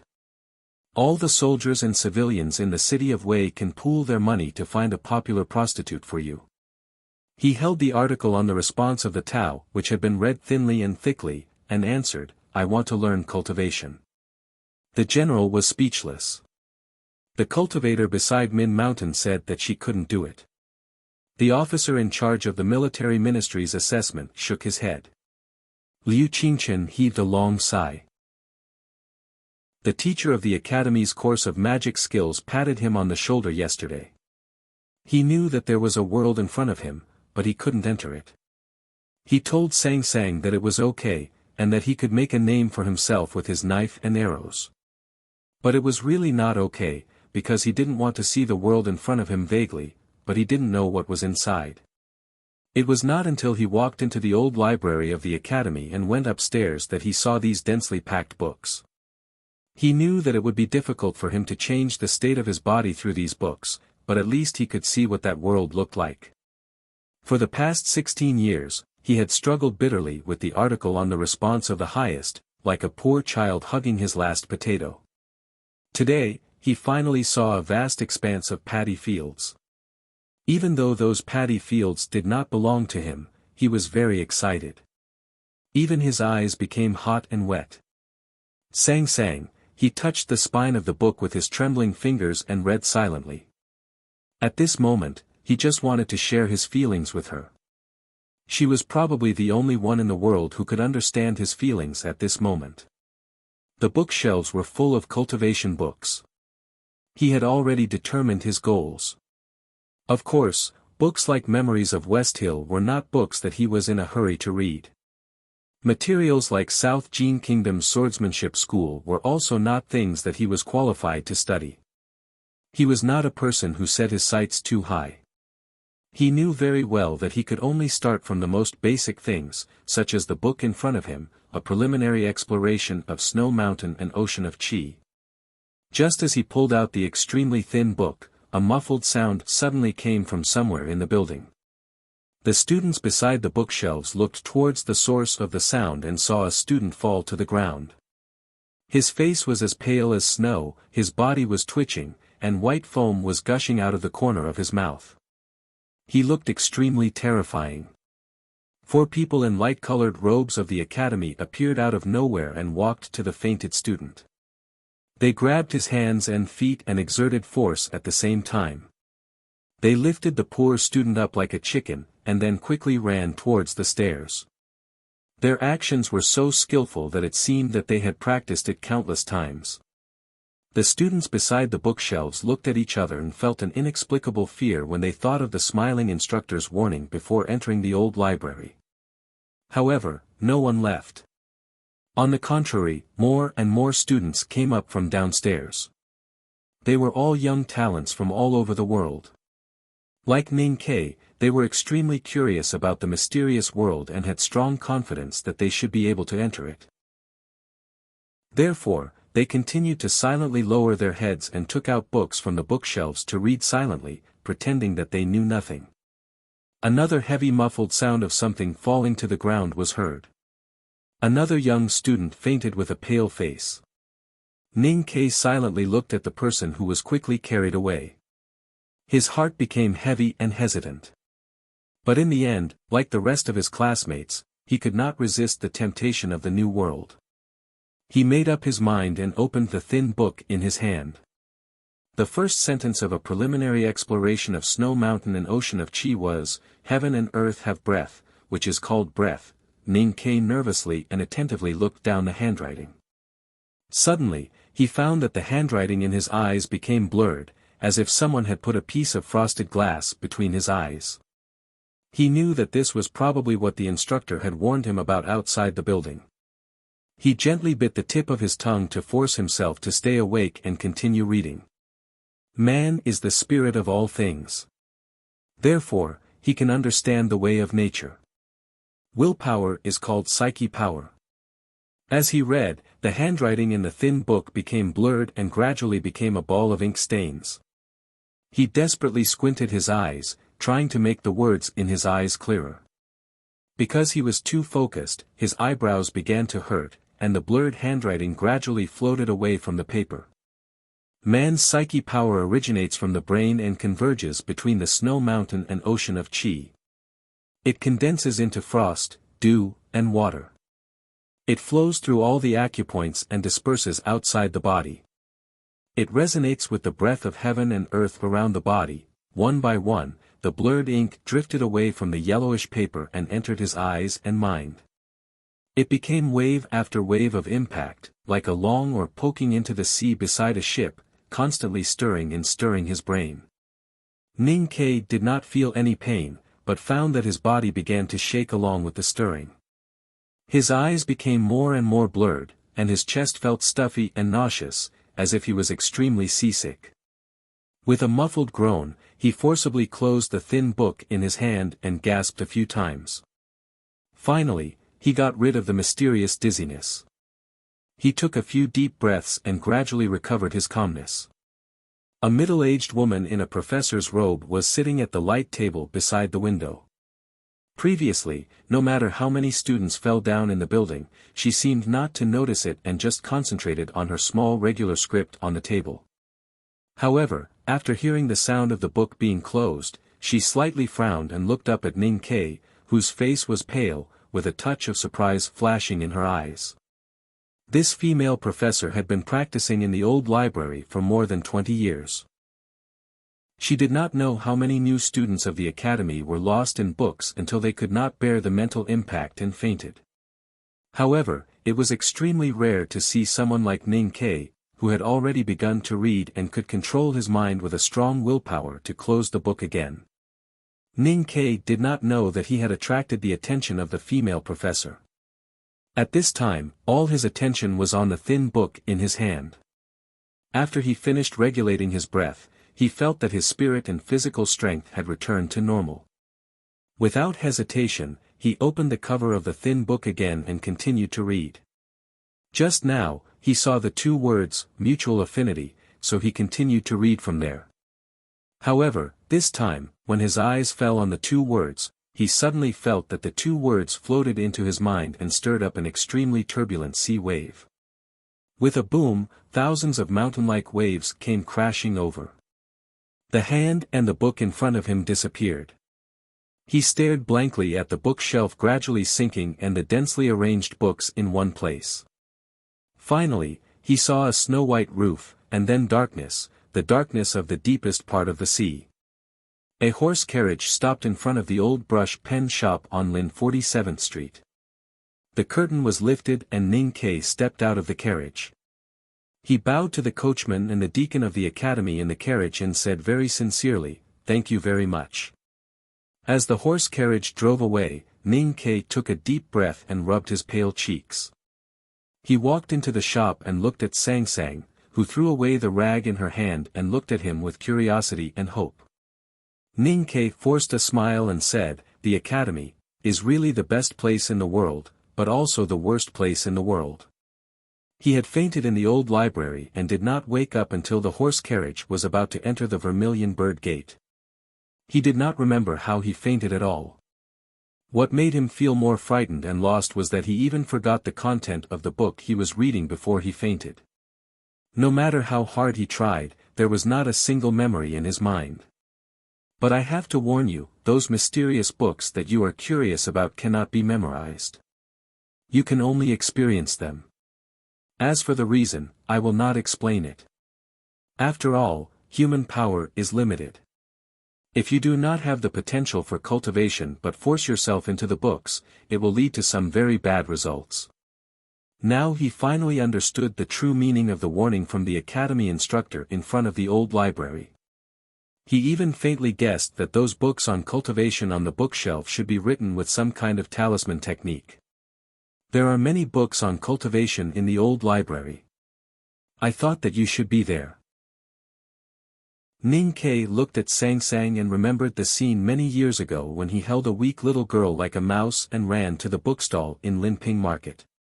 He said softly, "But it seems to be very troublesome to understand those books. It feels like there is a mountain in front of me. Young master, can't we go around it?" Sang Sang raised her little face and asked with concern. Ning Ke shook his head and looked at her quietly. He asked, "We have discussed before. What if we can't go around a mountain?" Sang Sang nodded hard and said, "Split the mountain." Chapter 85. The next day, the academy arranged a course of mathematics. However, the atmosphere in the study room today was somewhat different from yesterday. The students beside the desk listened silently to the professor's lecture, but their minds had already drifted elsewhere, to the place called the old library. Obviously, many people had experienced the same situation as Ning Ke yesterday. On the contrary, it aroused the unwillingness of these young students and their will to challenge. As the bell rang, the mathematics professor gently flicked his sleeves and announced the end of the class. The study room burst into an uproar and all the students rushed out, running towards the wooden building deep in the academy. The professor had seen the performance of the new students many times. He just smiled and shook his head, without saying anything.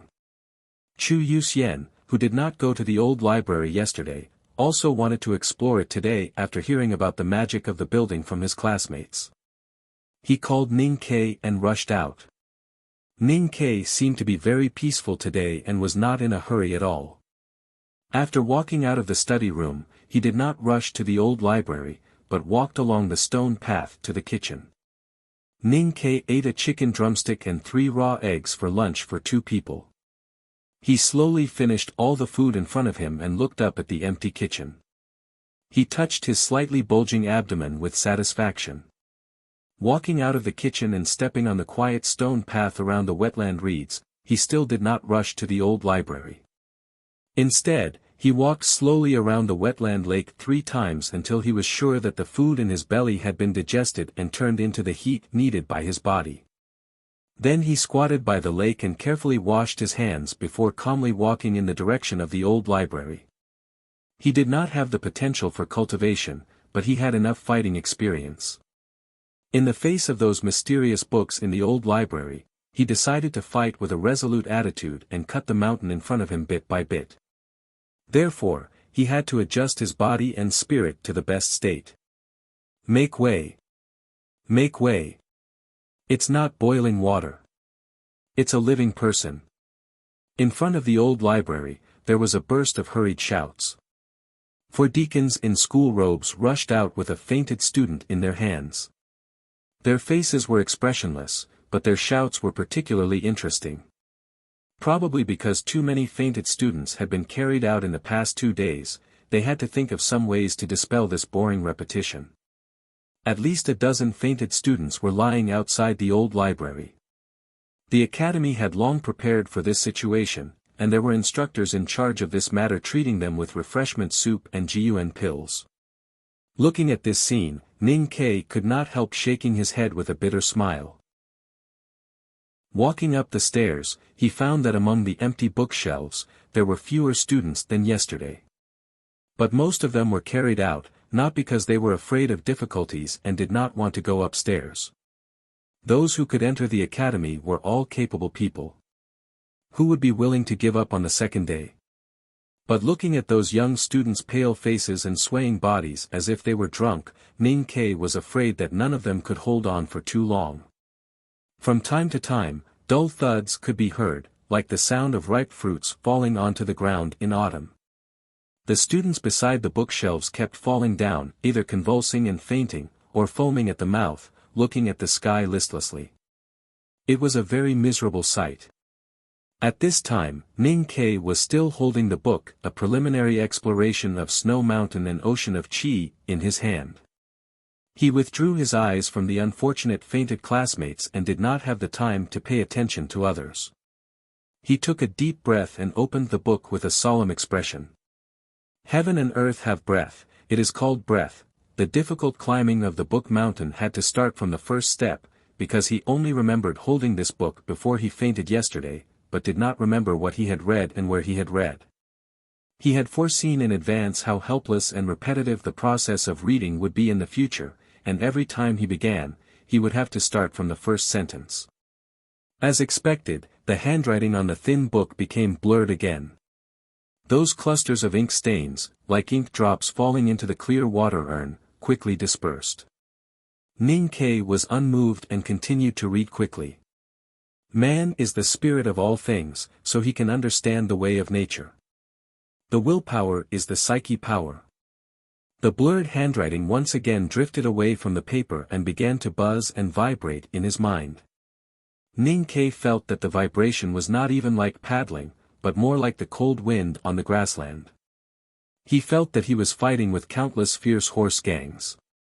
He took a deep breath and forcibly raised his head to rest for a moment. Because the movement of raising his head was too firm and tough, his neck muscles were a little dull pain. In order to dispel the annoying feeling in his chest and abdomen at this time, he suppressed the infinite temptation of the thin book in his hand. He looked out of the window at the spring trees and other classmates beside the bookshelves. A small figure leaned against the bookshelf and collapsed weakly. It was Lin Chuan Wangying. Then Ning Kai noticed that in the deepest part of the bookshelf, Xie Qingyun was sitting on the ground with his legs crossed. He slightly lowered his eyes and quietly looked at the scroll on his knees. Although his eyes were still bright, his face was extremely pale. They are all trying hard to climb. Ning Kai said quietly. He was infected by the young, stubborn and unwilling atmosphere of his classmates in the building. He smiled and cast his eyes back to the paper. The psyche power of man originates from the brain and converges between the snow mountain and the ocean of Qi. It condenses into frost, dew and water. It flows through all the orifices and disperses outside the body. It resonates with the breath of heaven and earth around the body. The mass of ink floated again, shaking and swaying. Suddenly, he couldn't hear the buzzing sound in his mind. He felt as if he was standing in the streets of Spring Breeze Pavilion, without Chao Xiao Shu by his side. There was only endless rain falling from the sky, hitting his face, body, and clothes. He suddenly felt extremely wet and cold. Then he fainted again. On the afternoon of the third day, outside the old library. Make way, it's not boiling water, it's a living person. 4 deacons in school robes carried the fainted Ning Kai out of the old library quickly and threw him to the doctor waiting outside. Then someone carried him into the carriage. Today, there were 27 people in a coma in the building. On the afternoon of the 4th day, outside the old library. Make way, it's not boiling water, it's a living person. It was still the same 4 deacons in school robes who carried the fainted Ning Kai out of the old library and threw him to the doctor waiting outside. They wiped the sweat on their foreheads and complained in a low voice. Today, there were 9 people in a coma in the building. On the afternoon of the 5th day, outside the old library. Make way, it's still the living person rolling in the boiling water. It was still the same 4 deacons in school robes who carried the fainted Ning Ke out of the old library slowly and weakly. The doctor waiting outside the building looked at this familiar face and could not help but sigh. Today, there were 4 people in a coma in the building. On the afternoon of the 6th day, outside the old library. Make way. The 4 deacons in school robes simply said 2 words and then threw Ning Ke into the shade outside the building. Spring was coming and the temperature was rising, but the academy students did not make any progress in challenging the old library and gradually failed miserably.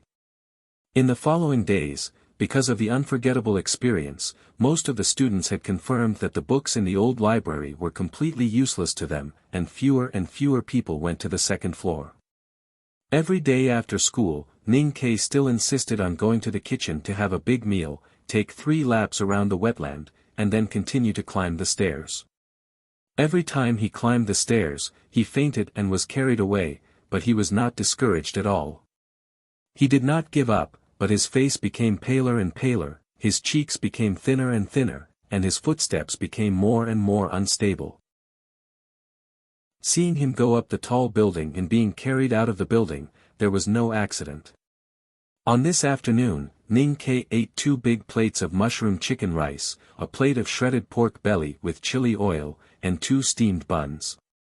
He washed his hands by the wetland and went outside the old library again. The students of the academy did not remember that Ning Ke had gotten 3 A+ grades in the academy entrance exam. They only knew that this lad was the most famous lunatic in Class C. When he appeared at the entrance of the old library, all the students who were reading or taking notes by the window raised their heads at the same time. They looked at his figure and began to whisper among themselves. Is this guy crazy? How long will he stay upstairs today? An hour? I think he won't last long. He will be carried down in no more than 10 minutes. I'm more curious about who will go downstairs first, him or Mr. Xie. Mr. Xie has the potential for cultivation, but what about this guy? Why does he work so hard? I think it's because he wants to compete with Mr. Xie for the limelight. Otherwise, why would he work so hard? Ning Ke did not hear these whispers at all. He looked at the stairs in front of him, clutching his slightly trembling right wrist with his left hand. He forcibly suppressed the strong desire to take back his feet, took a deep breath and continued to go up. Only he himself knew that the stairs would be steeper, longer, and more difficult than yesterday every day. Looking at his back as he walked up the stairs with great difficulty, looking at his pale face, the gazes of the students downstairs became more and more complicated. Many people doubted his goal of risking his life, or looked down on his obsession, but no matter who it was, they couldn't help but admire the will and perseverance he displayed. On the 2nd floor, Ning Ke gently wiped a few beads of sweat from his forehead and silently walked to the bookshelf where he stood every day. He pulled out the thin book that he had read for many days but still could not remember anything. There was silence on the empty floor. Apart from him, there was only one student who could still persist, Xie Qingyun, who sat at the end of the bookshelf with his legs crossed. His face was as pale as a new paper without ink, with the same book on his knees. Ning Ke knew that Mr. Xie was here. Since he could enter the course of magic skills, he must have the potential for cultivation, so he was not surprised that he could persist for such a long time. But he did not expect what kind of discussion would be caused in the academy when only he and Xie Qingyun were left on the 2nd floor of the old library. In the eyes of many students and even instructors, Ning Ke and Xie Qingyun were competing again after the academy entrance exam. Neither of them was willing to give up before the other, so they came to the old library every day and struggled to persist. Ning Ke did not know this kind of discussion, nor did he know whether Xie Qingyun came here every day because of this competitive idea. Even if he knew these discussions, he would not care at all, because only he knew why he came here every day. Even if it was futile and extremely painful, he still wanted to come here every day. Because he liked it, because he needed it. The reason was so simple. Chapter 86. The thin primary exploration of Snow Mountain and Ocean of Qi was like a mountain pressing on his hand. He took a deep breath and turned his eyes to look out of the window for a long time. When the verdant treetops dyed his tired and dry eyes green, he lowered his head again and continued to read silently. After a while, he raised his head again and looked at the snow-white roof for a rest. In the beginning, when he was reading these magical cultivation books, he could only hold on for a few sentences. But now, he could hold on for a longer and longer time. Although he still didn't know what he was reading every day when he returned to Lin 47th Street, he had a very vague but clear feeling that he was reading more and more every day. The reason why he could hold on for a longer time was not that his resistance to the talisman and ink characters in the books was getting stronger and stronger, but his willpower was getting tougher and tougher in this war. Besides, he was constantly looking for a suitable time combination between rest and reading, looking for all the ways to hold on for a longer time. "You'll die if you keep reading like this." The female professor who had been writing regular script in small regular script by the window slowly raised her head and put the elegant pen in her hand on the inkstone. She looked at Ning Kei, who was about to fall, and said in a gentle voice. Ning Kei slowly closed the book, turned around with difficulty, and made a deep bow to the female professor by the window.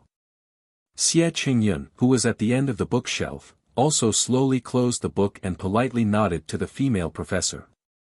As the only two students who persisted on this floor, they certainly knew that there was always a female professor sitting by the window. However, it seemed that she was always writing regular script in small regular script. No matter if someone was in a coma or something else, she would never raise her head. So she gradually became a corner of the scenery and a non-existent existence. Today, the female professor finally put down her pen and began to speak. The cultivation books on this floor were all written by grand cultivators with psyche power. In other words, every ink character in these books is the best work of divine talisman masters. Looking at Xie Qingyun sitting cross-legged on the ground, the female professor said, "Both of you have great perseverance, and can even be said to be the most persevering students in the academy in the past 10 years. But you must know that perseverance is useless to see through the supreme products of divine talisman masters. You must have the ability of see-through upper class if you want to enter, break and understand the book." Then she turned to look at Ning Kei and said with a little pity, "Xie Qingyun has passed the state of perception and is about to enter the no-doubt state, so he can hold on for a longer time. What's more, what he has learned in the building will be good for his cultivation. But your physique is not suitable for cultivation at all. You can only rely on your willpower to hold on here, which will do you no good. It's better to go back early." Ning Kei stood where he was and kept silent for a long time. Suddenly, he bowed deeply to the female professor and asked sincerely, "May I ask if you are at the upper state of see-through?" The female professor shook her head. Ning Kei understood. He smiled gently and continued to ask, "May I ask if you had reached the upper state of see-through when you first entered the academy?" The female professor smiled and understood what he meant. Ning Kei bowed deeply to the ground again and said sincerely, "I want to continue to read for a few more days." The female professor looked at him with appreciation and said, "After all, you still have to act according to your ability. If you are stubborn, don't blame me for stopping you." "Yes, sir." Not long after this conversation, Ning Kei and Xie Qingyun fainted again one after another.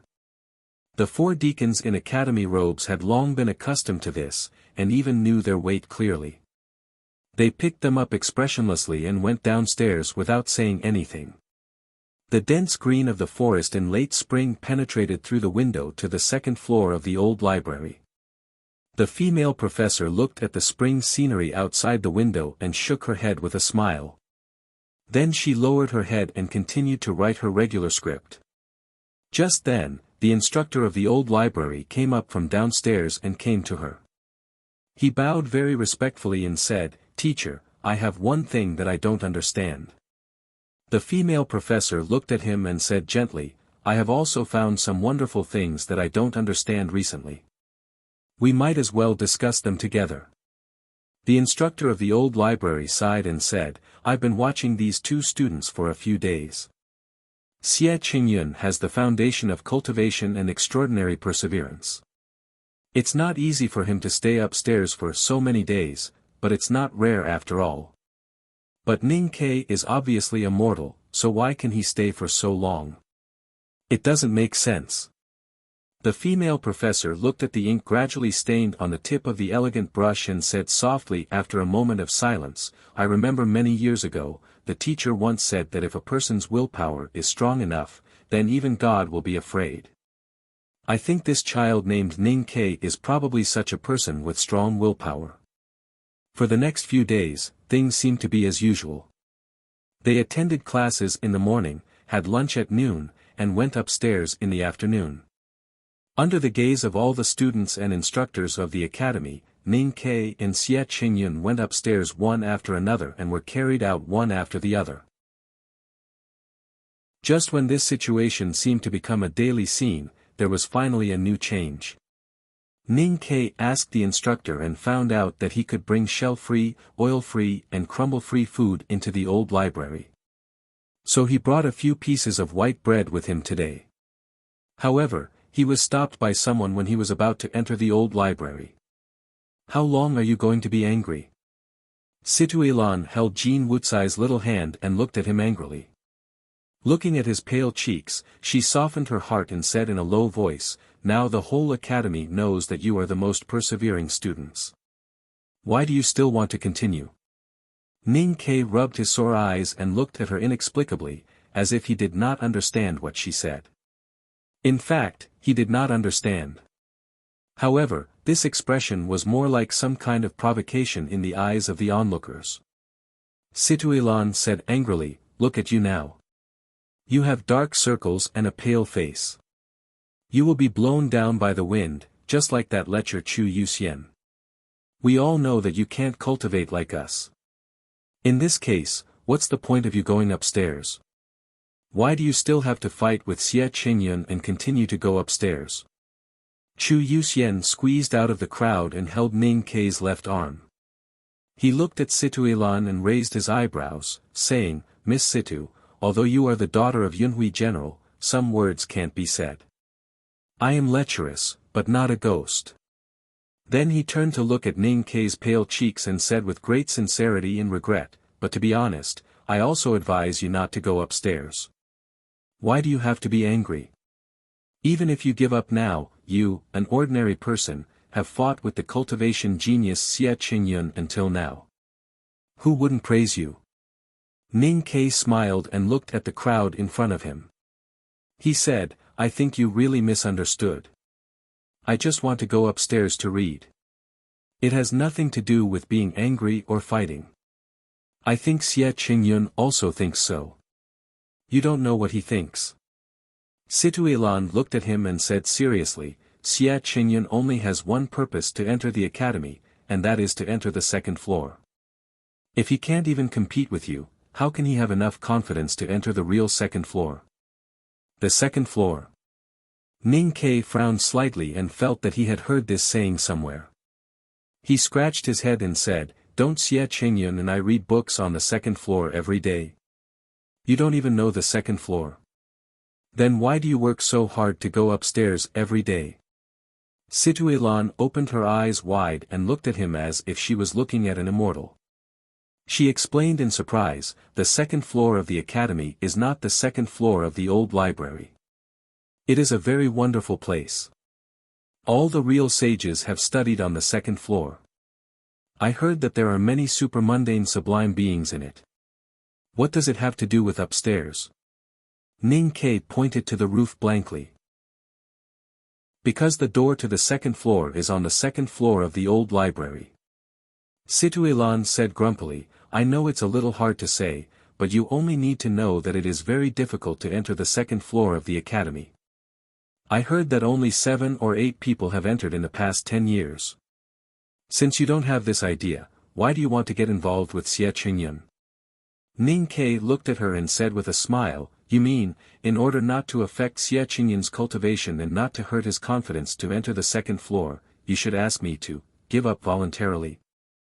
As soon as these words were spoken, the surrounding crowd went silent because such a request didn't make sense no matter what, and it seemed to be extremely rude. Jean Wuxia, who had been standing silently beside Situé Lan, bit her lower lip and broke away from her companion's hand. She walked to Ning Ke and bowed very seriously. She said in a slightly trembling voice, "Student Ning, please help me." Xie Qingyun. Xie Qingyun vomited blood after returning home last night. He really can't hold on anymore. It was the first time that Ning Ke knew that the young man who went upstairs with him every day had paid such a heavy price for this. He fell into silence thinking of his vomiting every night and the concern on Song Song's little face. At this moment, Zhong Dajuan looked at him coldly and said, "Do you need to beg this kind of person in a humble manner? I don't believe that an ordinary person can stay upstairs for so many days." When Qingyun was upstairs crying blood and reading every day, who knows what he was doing upstairs? Maybe he was just resting with his eyes closed. Xie Qingyun was a gifted scholar from the South Jin Kingdom. When he passed through Yangguan, he stayed in Zhong Dajuan's mansion. They were well known and appreciated each other, so they got along very well. Zhong Dajuan had already been extremely angry seeing his friend being forced to go upstairs by Ning Ke every day until he vomited blood last night. Of course, even he himself did not know the real reason that made him say such a malicious speculation was that he was unwilling to let all the academy's attention be taken away by the soldier from the border town. The malicious speculation seemed to be very consistent with the real situation, so the students looked at Ning Ke in a somewhat complicated way. At this moment, 2 carriages came along the stone path outside the building. Xie Qingyun, whose face was snow white, was helped to get off the carriage. He stared blankly at this side, but never said a word. Chapter 87. Seeing Xie Qingyun get off, Ning Ke noticed that this man obviously heard the discussion but didn't defend himself. He couldn't help feeling a little disappointed. He shook his head and didn't want to explain anymore. Looking at the crowd, he said, "If you think I'm a villain, then you should persuade Xie Qingyun not to go upstairs. Why do you have to be angry with me?" Seeing that he was not provoked by his words, Zhong Dajuan blocked in front of him with a gloomy face and said, "In any case, don't think about going upstairs again today." Ning Ke was slightly startled and then smiled. He lowered his head and slowly rolled up his sleeves, asking in a gentle voice, "Is the academy owned by your family?" "No." "Is the old library owned by your family?" "Also no." "Then can you beat me?" Then he looked at Zhong Dajuan and said, "Don't forget, I got A+ in archery and driving. If you insist on playing the role of a bad dog, don't blame me for beating you until you can't take care of yourself." Situé Lan, who was anxious before, could not help but laugh when she heard these strange words. Then she looked at the sad and reproachful expression of her female companion beside her and realized that her laughter was extremely inappropriate. She quickly lowered her head. Jean Wuxia's eyes were slightly wet. She looked at Ning Ke and said, "Zhong Dajuan was just trying to protect his friend. He really shouldn't have said those words. I apologize to you on his behalf. But, we really can't go upstairs anymore. What do you think? If you don't go upstairs, we will also persuade Xie Qingyun not to go upstairs again. Then we can consider it a tie." Situé Lan clapped her hands and praised, "This is a good idea. This is a good idea. It doesn't hurt the harmony at all." Looking at the 2 girls in front of him with a smile, Ning Ke couldn't help but think of some old memories of those fresh junior high school girls who were infatuated with him on campus and those silly girls who kept making plans for their female companions.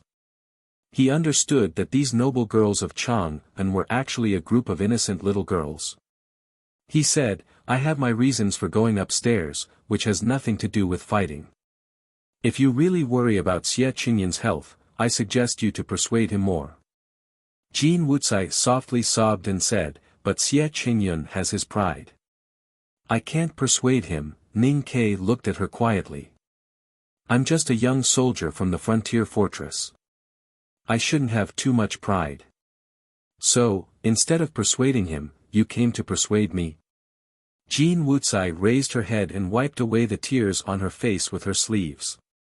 Then, she hurriedly apologized, I'm sorry, I didn't mean that. It was a slip of the tongue. Please don't take it to heart. It doesn't matter. Ning Ke walked past the sobbing girl and went upstairs. He said, I insist on going upstairs not because of pride, but because of something more important than pride. Situilan looked at his back in astonishment and asked in confusion, is there anything more important than pride? Ning Ke did not answer her.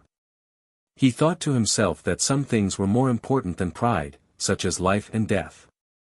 Ning Ke, you have to think about the consequences of going upstairs today. Zhong Dajuan said coldly behind him. He had also noticed Xie Qingyun's arrival.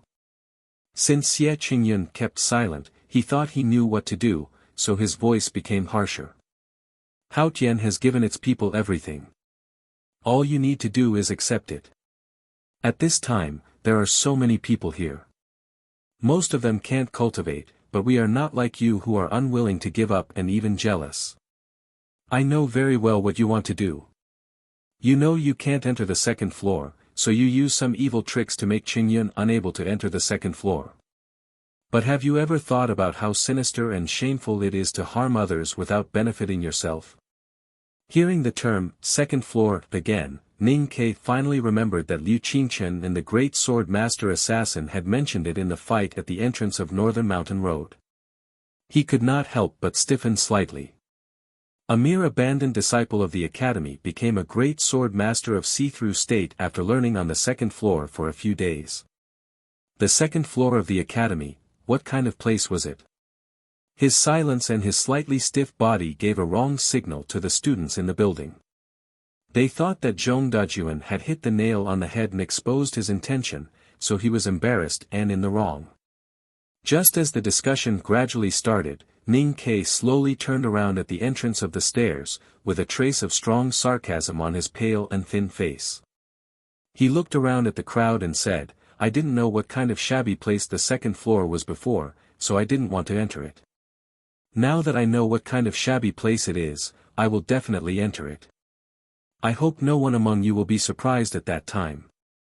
Zhong Dajuan was so angry that he laughed coldly and said, You still don't admit that you are jealous of Mr. Xie? There were 2 carriages parked outside the old library. One of them sent Xie Qingyun, who vomited blood last night and asked for morning leave, to the front of the building. The other one was an ordinary carriage with indigo curtains, but no one got off and the curtain was still. At this moment, a cold voice suddenly sounded in the carriage with indigo curtains, I only know that the flowers in the greenhouse will be jealous of the high cliff snow lotus, but I never know that the goshawk in the sky will be jealous of the chickens on the ground. The voice was not so harsh, nor did it carry a strong sense of sarcasm, but it directly made the students inside and outside the old library silent. Zhong Dajuan's expression was extremely ugly, and Xie Qingyun's snow-white face even faintly showed a trace of irrepressible shame and anger. Because the words spoken by the person in the carriage not only raised Xie Qingyun to a very high position, as a snow lotus on the high cliff and a soaring eagle in the sky, but also directly regarded Xie Qingyun, the well-known talent of the aristocratic family in the South Jin Kingdom, as a flower in the greenhouse that had not been weathered by wind and rain, and those chickens pecking on the ground all day long. A simple sentence returned all the previous sarcasm to Ning Ke with countless times of strength. Everyone was shocked and looked at the carriage, wondering who dared to ridicule Zhong Dajuan of Yangguan and Xie Qingyun of the South Jin Kingdom. Just when Zhong Dajuan was ready to ridicule back and some people were ready to speak angrily, the person in the carriage with indigo curtains continued to speak indifferently, aiming at the 2 noble ladies of Chang and who were inexplicably nervous at the moment. Since his skills and perseverance are not as good as others, then he should sharpen himself well and seek the final victory. How can he let a woman plead for him? Wuxia, you have been a smart and sensitive girl since childhood. How can you become so stupid these years? And Ilan, you even helped the people of the South Jin Kingdom to ridicule the Tangs. Where is the strength that you used to ride a horse on the street when you were a child, crying and holding your father to go on an expedition to the South Jin Kingdom? Strength is not proved by ridicule. Our Tang Empire relies on swords and arrows after all. Go back and reflect on yourself. The person first ridiculed Xie Qingyun of the South Jin Kingdom, and then severely reprimanded the two noble ladies of Chang'an. His tone was calm, but there was an irresistible strength in it. Especially after being reprimanded, Situ Ilan and Jin Wuxia did not show any anger, but lowered their heads in shame. The students inside and outside the old library felt that something was wrong and could not help but be curious about who was in the carriage with indigo curtains. The voice in the carriage with indigo curtains sounded again, "Ning Ke, come here." There was dead silence inside and outside the old library, especially when Situ Ilan's cautious eyes confirmed the identity of the woman in the carriage with indigo curtains. They subconsciously bowed to salute. Zhong Dajuan's face became extremely ugly, not because of anger, but because of fear. Although he was born in a big family in Yangguan, as long as the person in the carriage with indigo curtains said something casually, he was afraid that his future career would be terminated. Xie Qingyun's cheeks were whiter than before. Although he was not a Tang's and did not have Zhong Dajuan's worries, as a person of the South Jin Kingdom, how dare he provoke the person in the carriage?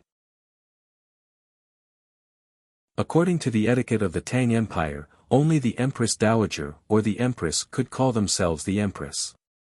If there was an elder princess in the imperial court, she could also call herself the Empress. But there was no Empress Dowager or elder princess in the Tianqi dynasty, so the only one who could call herself the Empress was the Empress. But it was impossible for the Empress to come to the academy in a carriage. So there was only one possibility. In the Tianqi era, there was a princess who was specially allowed by the imperial court to call herself the princess because of her virtue. In the carriage with indigo curtains sat the most beloved fourth princess of the Tang Empire, the most respected fourth princess of the Tang Empire, and the idol of young men and women of the Tang Empire. Who dared to offend her? Ning Ke was slightly surprised. Under the strange gaze of the students, he walked out of the old library and slowly walked to the carriage with indigo curtains. Only then did he notice that the groom wearing a bamboo hat was Peng Yutao. Peng Yutao smiled and nodded, saying, "Her Highness wants to talk to you." Ning Ke smiled and nodded. He walked to the side of the carriage and bowed slightly, saying calmly, "Your Highness." Li Yu lifted a corner of the curtain and quietly looked at the lad whom she had not seen for a long time. She suddenly said, "Since you have entered the academy, you can call yourself a student when you see me from now on." Ning Ke looked at the beautiful and pleasant face through the corner of the curtain. He did not know why he suddenly thought of the bonfire at the entrance of Northern Mountain Road. He smiled and lowered his voice, saying, "Since you are not a teacher of the academy, why should I be your student?" Li Yu was slightly stunned. She did not expect that this naughty lad would still be so naughty even after she had regained her dignity as a princess. She could not help but slam the curtain heavily and said coldly, "I came to the academy for some business today. I thought that you were studying in the academy, so I came to visit an old friend. I mainly wanted to tell you that I miss Sang. Tomorrow, bring her to the princess mansion for me to see." At this time, separated by the cyan curtain, Ning Ke could not see the face of the maidservant, which reminded him of the maidservant at that time. Ning Ke became much calmer and more normal. He bowed respectfully and said softly, "Your Highness is considerate." The curtain was lifted again. Li Yu quietly looked at his pale cheeks through the gap and slightly frowned. After a moment of silence, she said, "I heard that you go upstairs every day these days. I advise you to take care of your body. Don't lose your life in a fit of pique. Why do you have to be angry with these people? Saving your life to serve the country is the right way." Ning Ke straightened up and was about to explain, but he did not expect the indigo curtain carriage to leave. Chapter 88. The carriage with the indigo curtain slowly moved away along the stone path by the wetland. The seemingly flat slate was uneven, so the soles of the shoes would not slip easily, but the hard wheels would be violently shaken. In the carriage, Liu, the fourth princess of the Tang Empire, was in a daze, holding her chin. She was a little annoyed, so she increasingly felt that Ning Ke was very annoying. She came to the academy today for nothing else but to see Ning Quebec. She wanted to see how the lad who had accompanied her back from the grassland had become. She wanted to know what was so special about the guy who had refused her recruitment, but had followed old Chow from the Spring Breeze Pavilion to kill on a rainy night and caught the attention of Su Chongshan. The most direct reason was that 2 freshmen in the academy had entered the second floor of the old library for more than 10 days in a row. This strange thing had spread out of the academy and reached her ears. When she knew that one of the freshmen was Ning Ke and thought of Liu Qingqian's evaluation, she could no longer suppress her curiosity and decided to come and have a look. At first glance, it was still that ordinary, but childish and clean face. There were still a few freckles and shallow dimples, but his face was much paler than before and looked extremely unhealthy. She did not know why. Looking at Ning Ke's pale face and the stubborn and sarcastic expression on his face, she was a little annoyed. If it were not for Zhong Dajuan's sarcasm, which irritated her, perhaps she would not have asked him to come. Ning Ke walked into the old library, and the eyes of the surrounding students were completely different from before. They were full of shock and confusion. Everyone thought silently in their hearts, could it be that the record on the academy's roster is wrong? This person is not a soldier from the city of Wei, but a disciple of a big family in Qinghe Prefecture as the original legend says. If not, how could the fourth princess know him and even specially summon him to the carriage for a few words? Situilan slightly tilted her head and curiously looked at him, probably also guessing the relationship between him and the princess. Jean Wuxia hid half of her body behind Situilan and was a little ashamed to look at him.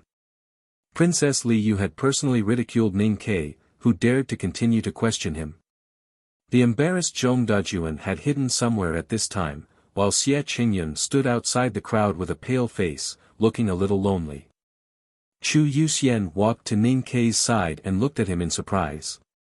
He said in a low voice, "No wonder Mistress Jian didn't want to take your money. I didn't expect you to have such a strong background. According to the temperament of Situilan and the other girls, even if you bring out the prince today, it may not work. Only the fourth princess can deal with them." Upon hearing this, Ning Ke became interested and asked, "What's the reason?"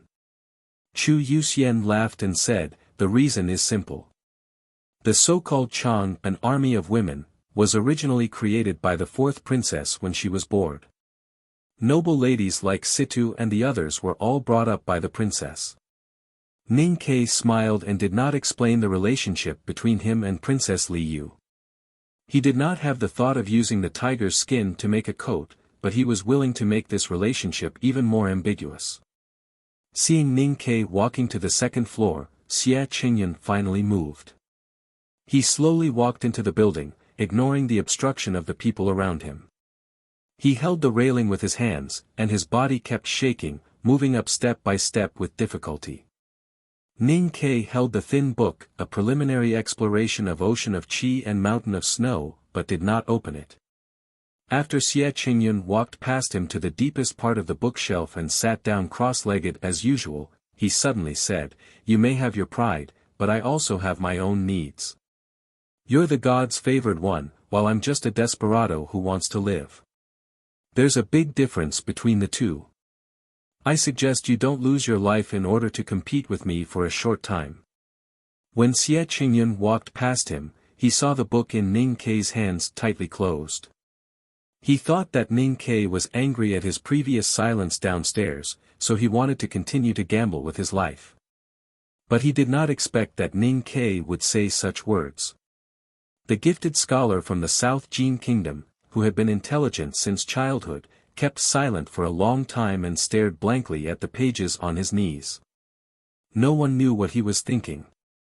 Then he stood up with difficulty by holding the wall, made a deep bow, and slowly walked downstairs. The deepest part of the bookshelf was close to the west window, where the sun could be seen in the afternoon. Ning Ke walked there with the thin book and sat down in the warm sunset. He sat down cross-legged on the floor where Xie Qingyun had sat for many days. After closing his eyes for a long time, he gently rubbed his pale and thin cheeks, opened the book with a smile and continued to read. You can make some notes. Although they can't be copied or taken away, they may be helpful. The female professor in a light-colored robe was standing beside the new branches of an old tree by the east window. She did not even raise her head. She was concentrating on her small regular script. If Ning Ke had not confirmed that he had heard her, he would have suspected that she had not spoken. He was slightly startled and stood up. He walked to the table beside the west window and looked at the writing brush, ink, paper, and inkstone on the table. He sat down after thinking for a long time. He picked up the ink block with his fingers and began to grind it in the clear water. The books in the building were strictly forbidden to copy. Even if you wanted to filter the divine talisman characters on those cultivation books in your mind and copy them on the white paper, it was not feasible. Ning Ke tried to meditate.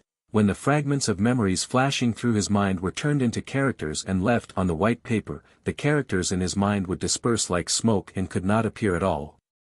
And according to the rules of the old library, no traces could be left on the books. Ning Ke did not know whether the instructor would find out if he played tricks on the books. But he had never tried to play this kind of trick these days. Countless battles of life and death over the years had long made him understand that in the face of the mountains that had to be crossed, any trick would be very stupid. At that time and place, what you needed was the kind of great wisdom that was close to foolishness. What should I write? In this case, what kind of words could be considered as notes? Ning Ke held the writing brush for a long time, but he could not write anything on the paper. Because he had forgotten what he had read in the thin book before, he did not know what to write on the paper at this time.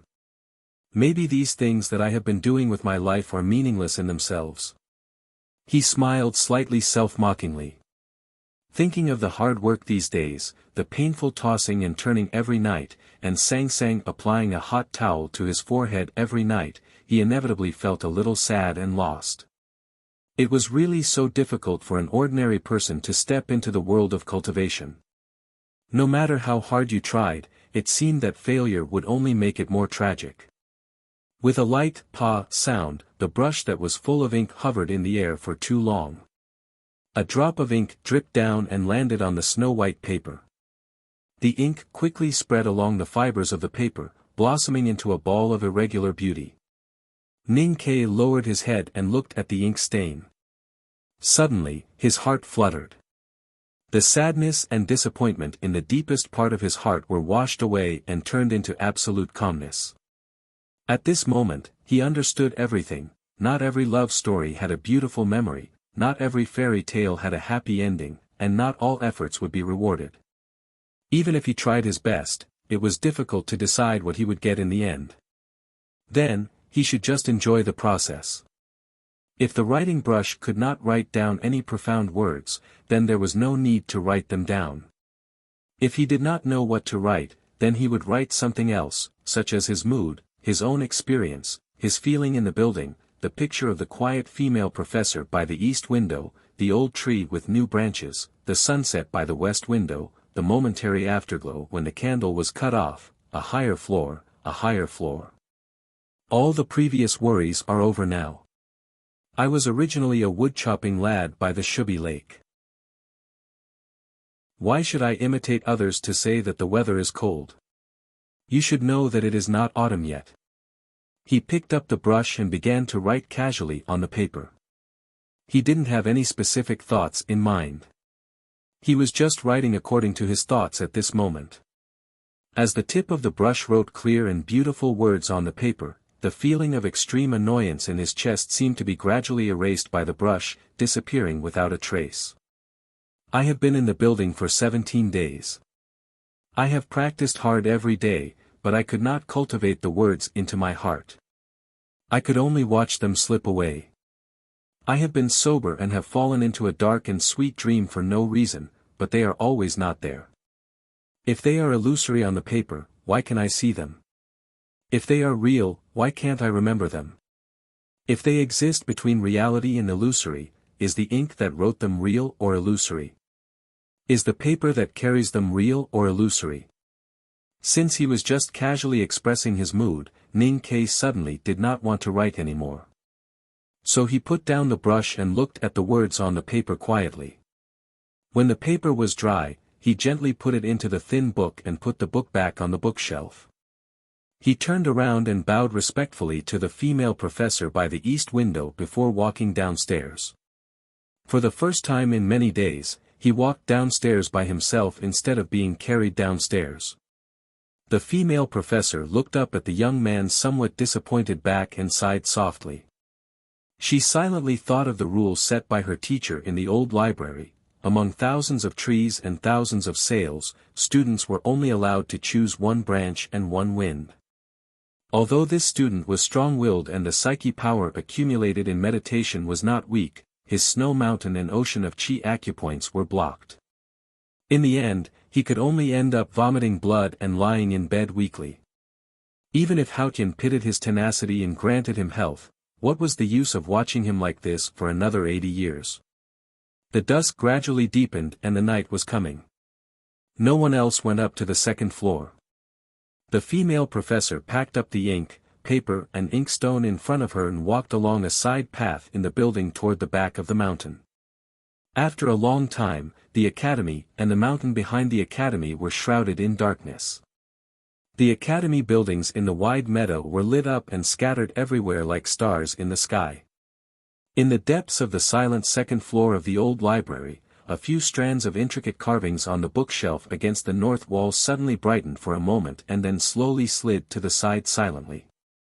A fat young student in a dark cyan academy robe squeezed out from the gap, panting.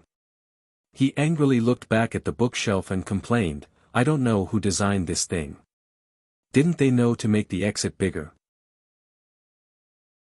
Didn't they think that the academy would also recruit a few fatties?" The fat lad mumbled to the bookshelf and mumbled, "Second brother is a bad guy." He insisted on using the entry-level books as a bet. "Although I, Chen Pippi, am a rare genius, how can I still remember the things I read when I was young?" Talking to himself, he pulled out a thin book from the bookshelf and looked at the words, "A Preliminary Exploration of Ocean of Chi and Mountain of Snow," on the cover. With satisfaction, he gently patted it. As he patted, a very thin white paper flew out.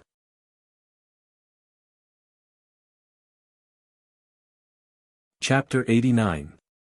Looking at the white paper at his feet, the fat lad named Chen Pippi was slightly startled. His eyes, which were as thin as grains of rice, quickly rolled a few times, and his cheeks, which were like steamed buns, squeezed out 2 wrinkles with great difficulty to express his doubts at the moment. Then he thought for a long time and finally made a very difficult decision. He painfully squatted down his fat body, stretched out his short and cute right hand, and struggled to pick up the paper. Then he took a few deep breaths. Being a fat man is really the most pitiful thing in the world. Chen Pippi's smooth and tender thick lips trembled, and then he lowered his head to look at the handwriting on the paper, and subconsciously read out, "A few floors higher, and a few floors higher. All the previous worries are now over. I was originally a wood-chopping lad by the Shubi Lake. Why should I imitate others to say that it's cold? You should know that it's not autumn yet. Being a fat man is not the most pitiful thing in the world, if this fat man is a genius fat man." He pitifully looked at the handwriting on the paper, and guessed that it must be the painful self-narration of a new student of the academy. He shook his head and sympathetically said, "Compared with a genius like me, an ordinary person like you is really pitiful. The world of mortals and geniuses could never be interconnected." Chen Pippi could understand the poor guy's distress and despair, but he did not intend to treat the guy's pain as his own. He casually commented on the poor guy, and then put the thin paper back on the bookshelf. He held the book he wanted, a preliminary exploration of Ocean of Qi and Mountain of Snow, and was ready to leave. Suddenly, he turned around and took out the thin piece of paper again. Looking at the densely packed handwriting on it, his thick eyebrows raised a little on his smooth and plump forehead. He said in surprise, "This guy's handwriting is pretty good." After praising him, he put the paper back on the bookshelf and was ready to leave again. He turned around again, took out the thin paper again, and looked at it carefully for a long time. Then he praised, "It's not bad, it's very good." Chen Pipi found that his behavior at this moment was somewhat abnormal and ridiculous. He opened his mouth slightly and looked at the feelings left by the poor guy on the paper. He muttered to himself, "Could it be that even Master Haotian feels that you are too pitiful, so he wants to use this good writing to persuade me to help a poor person like you?" Sometimes, people just needed an excuse to make a decision, even if it was a made-up excuse. Tonight, Chen Pipi didn't know what he was going to do next would change someone's life in some sense. He just wanted to do something, so he did it. From this point of view, he was indeed more carefree than some poor person. Chen Pipi walked to the desk by the east window and sat down. With the help of the starlight, Chen Pipi looked at the poor man's next words with great interest. His fat fingers tapped on the window from time to time, and there were nocturnal birds singing outside. "I've been in the building for 17 days, and I've been practicing hard every day, but I can't get the words to enter my heart. I can only watch them slip away. I've been awake before, and I've fallen into a dark and sweet dream for no reason, but they're always gone. If they're illusory on paper, why can I see them? If they're real, why can't I remember them? If they exist between reality and illusory, then is the ink that they're written on real or illusory? Is the paper that carries them real or illusory?" After reading these words, Chen Pipi pouted, and his fat face was full of disapproval. He was like a boy who had eaten countless bowls of authentic Zhongshan Road hot and dry noodles in West City, and saw a poor guy who didn't know how to stir the improved spicy sauce noodles with a frown. Chen Pipi felt proud and conceited from the bottom of his heart. Chen Pipi grinded the ink under the dim light of the night, and the starlight shone into the ink. He used his fat fingers to grab the delicate and fine brush that his senior sister used to use, and wrote a long explanation on the back of the thin paper. Unlike his fat body, the tiny characters on the paper were actually delicate and meticulous to the extreme. "Poor guy, don't believe in the nonsense of seeing a mountain is not a mountain, but seeing a mountain is still a mountain. If Lord Haotian has nothing to do all day and gives us these questions, wouldn't it be too boring? Of course, the things that exist objectively are real. For example, the handwriting on this book is more real than my pride and conceit at this time. Although the divine talisman master has tampered with the handwriting, you have to believe that it's real. If you can't believe it yourself, then your eyes naturally won't believe it. The handwriting is objective and real, and the paper is also objective and real. But when the paper and the handwriting reflect the spring sunshine outside the window and into your eyes, which are not sure whether big or small, and then it's understood by your brain, which is not sure whether you're smart or muddle-headed. I guess muddle-headed, then it becomes an illusory existence. The spring sunshine reflected on the paper is already an explanation. When you see it with your eyes, it's another explanation. When you try to understand it, it's another explanation. Explanations are often misunderstandings. The more you explain, the more things will be different from the original appearance. If you still can't understand it, then I have to use the crudest example. The objective reality of things is like a naked beauty, which can only be accepted, and doesn't need to be understood by you and me. Just like that naked beauty, no matter whether her breasts are big or small, whether her buttocks are round or perky, whether the hair under her lower abdomen is thick or thin, it's all objective reality, and you can't change her. But when you look at her lecherously, think how beautiful she is, and want to sleep with her, these thoughts will become pieces of clothes. Every time you think about it and try to understand it, you will put a piece of clothes on her charming and beautiful body, until finally you have forgotten what she looked like at the beginning, and how big her breasts were. How to solve this problem? It's very simple. Remembering the moment when he first saw her naked, no matter if she was the saintess of the Great River Kingdom or Yi Hongyu of the West Hill Divine Palace, he directly went up to her and simply and violently fucked her, regardless of whether she was the saintess of the Great River Kingdom or Yi Hongyu of the West Hill Divine Palace. Women are meant to be fucked. It's not for you to understand.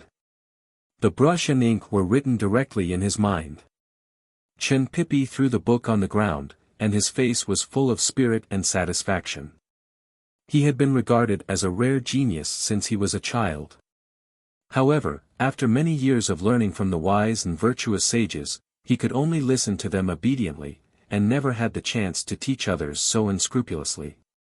He praised himself, although the words are vulgar, the truth is not.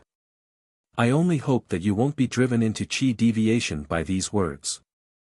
When the ink was dried by the night wind outside the east window, he proudly stood up and swaggered back to the bookshelf, the fat on his face trembling. He put the paper back into the primary exploration of the ocean of chi and mountain of snow, and didn't care about the bet between him and second brother on the basic teaching materials tonight. Just as he was about to put the thin book back into the recycling shelf, a trace of hesitation flashed across his fat face. He thought that he had seriously violated the rules of the old library by helping the poor guy. However, then he thought of another sentence that the teacher had said, and his eyes that were as small as mung beans rolled, and then he put the book into the recycling shelf, and then swung his sleeves and walked away. Rules are just a fart. Ning Kei set off from the Lin 47th Street every day before dawn, and returned to Chang'an City late at night. Although today was the first time that he had ever walked out of the old library, the night had become extremely dark when the carriage entered the south gate of Chang'an. Chu Yuxian was worried about his health, and specially waited for him to go back to the city today. When the two carriages stopped at the door of the old brush pen shop, the son of a rich family in the eastern city stuck his head out of the second carriage, and looked at Ning Kei who was walking into the shop. He said with admiration, "Ning Kei, I really didn't expect you to be so open-minded and generous, repaying evil with kindness, elegant and noble." Ning Kei stood at the door of the old brush pen shop, and turned around to look at him with a smile. He said, "Although I'd like to continue listening to you and see how many good words you can think of to compliment me, I have to be honest. I didn't persuade young Master Xie to go downstairs because I was worried about his health. I just liked the place where he sat cross-legged every day, and that place could bask in the sun. You're doing a good deed, but you don't like to be complimented. You have to find a dirty reason." Chu Yuxian scolded him with a smile, and then ordered the servant to drive the carriage away from the Lin 47th Street. Ning Kei smiled and waved his sleeves to drive them away. Then he walked into the shop, took the towel from Sang Sang, and covered his face with it. Then he collapsed in the armchair, as if all his bones and strength had been sucked out. Since he started to go upstairs, every night when he returned to the Lin 47th Street, there would be a hot towel to help him recover. Sang Sang calculated the time of his return very accurately, and then soaked the towel with boiling water to ensure that the temperature was good. Under the steaming white towel, Ning Kei's tired voice came out, "I still don't have a good appetite today, so I'll make a bowl of noodles with fried eggs." Sang Sang softly agreed, but did not leave. She stood quietly beside the round chair, and looked at the towel and steam on Ning Kei's face. After a long silence, she suddenly said, "Young master, tomorrow, don't go." Although Ning Kei could still talk with others in the academy, and could even tell a few naughty jokes with Chu Yuxian, only he and Sang Sang knew how much damage he had done to his body and spirit. Every day when he returned to the city from the academy, he was in so much pain and weak that he did not even have the strength to speak. Because of the severe vomiting, he had to use a lot of willpower to swallow his dinner every night. Hearing Sang Sang's voice, Ning Kei looked at the white velvet forest in front of him, and felt the spicy heat and humidity between his mouth and nose. After a long silence, he forced a relaxed smile and said, I didn't take you out to play in the academy a few days ago, so tomorrow I won't go to the academy. Oh yes, I met that idiot princess in the academy today, and she wants you to play. Let's go tomorrow. Sang Sang removed the warm towel from his face, and stretched out her small hand to massage between his eyebrows. She smiled shyly and said, Her Highness wants to see me. I like it too. Ning Ke closed his eyes and felt the annoyance between his eyebrows being driven away by her cold and slender fingertips. He sighed comfortably and said, Let's take this opportunity to cross off the second name tomorrow. Sang Sang's fingertips on his eyebrows slightly stiffened, and she gently lowered her head to look at her slightly worn embroidered shoes. It seemed that she did not like this matter very much. Chapter 90. Ning Ke decided not to go upstairs to read for a day. Instead, he would take Sang Sang to visit the princess and kill someone along the way. Sang Sang didn't really like this decision. It was not because she didn't like killing people. She had seen Ning Ke kill too many people since she was a child. She didn't feel anything about it. She just didn't like that Ning Ke still refused to rest for a day in such a physical condition. Although the little handmaiden was in a bad mood, the noodles with fried eggs were still delicious. The reason why Ning Ke didn't put pepper or green onions in the noodles was not because of punishment, but because he often felt nauseous and vomited these days. His stomach and intestines couldn't bear the spicy seasonings, so he had to eat something light. After eating the noodles with fried eggs, Ning Ke washed his feet with hot water until they were almost red. Then he comfortably fell onto the bed. Sang Sang washed her little feet with the remaining water, then poured out the foot-washing water and climbed onto the bed. She separated her slender legs and rode on his waist, beginning to massage and soothe his mind. After confirming that he had fallen asleep, Sang Sang gently sighed and raised her right arm to wipe the non-existent sweat on her forehead. She knelt to the other side of the bed, got into her own quilt, and fell asleep with her face against the powder box of Chenjinji Cosmetics store. In the middle of the night, she was awakened by Ning Ke's painful moaning and rolling. She rolled out of the quilt and got out of bed. Stepping on her old shoes, she skillfully used the tip of her toes to pull out the copper basin under the bed. Then she sat beside Ning Ke and patted his back with her small hands, sometimes rubbing him from top to bottom. Ning Ke lay on the bed with a pale face. He stretched half of his body out and kept retching toward the copper basin below. His eyebrows and eyes were twisted together, showing that he was in great pain. The food he had eaten before had passed through his stomach and intestines, so he vomited the 2 cups of hot tea he drank before going to bed, as well as some gastric juices and bile. Since he began to read books in the academy, he had been tortured like this several times every night. It not only made his body weaker, but also made Sang Sang extremely tired during the day.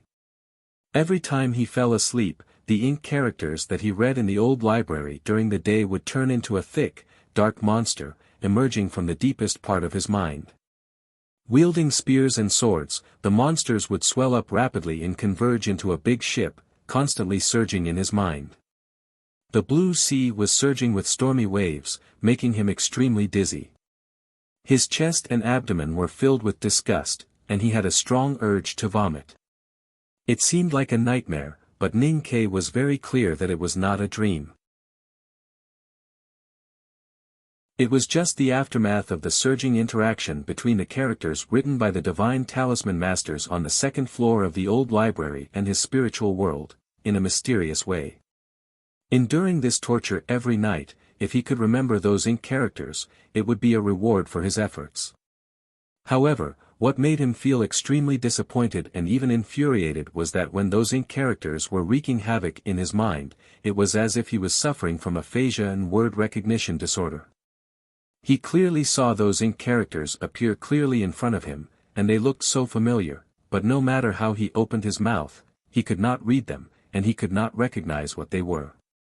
Every day in the old library, he painfully read books that he could not understand, and every night in the old brush pen shop, he felt dizzy and uncomfortable looking at the characters that he could not recognize.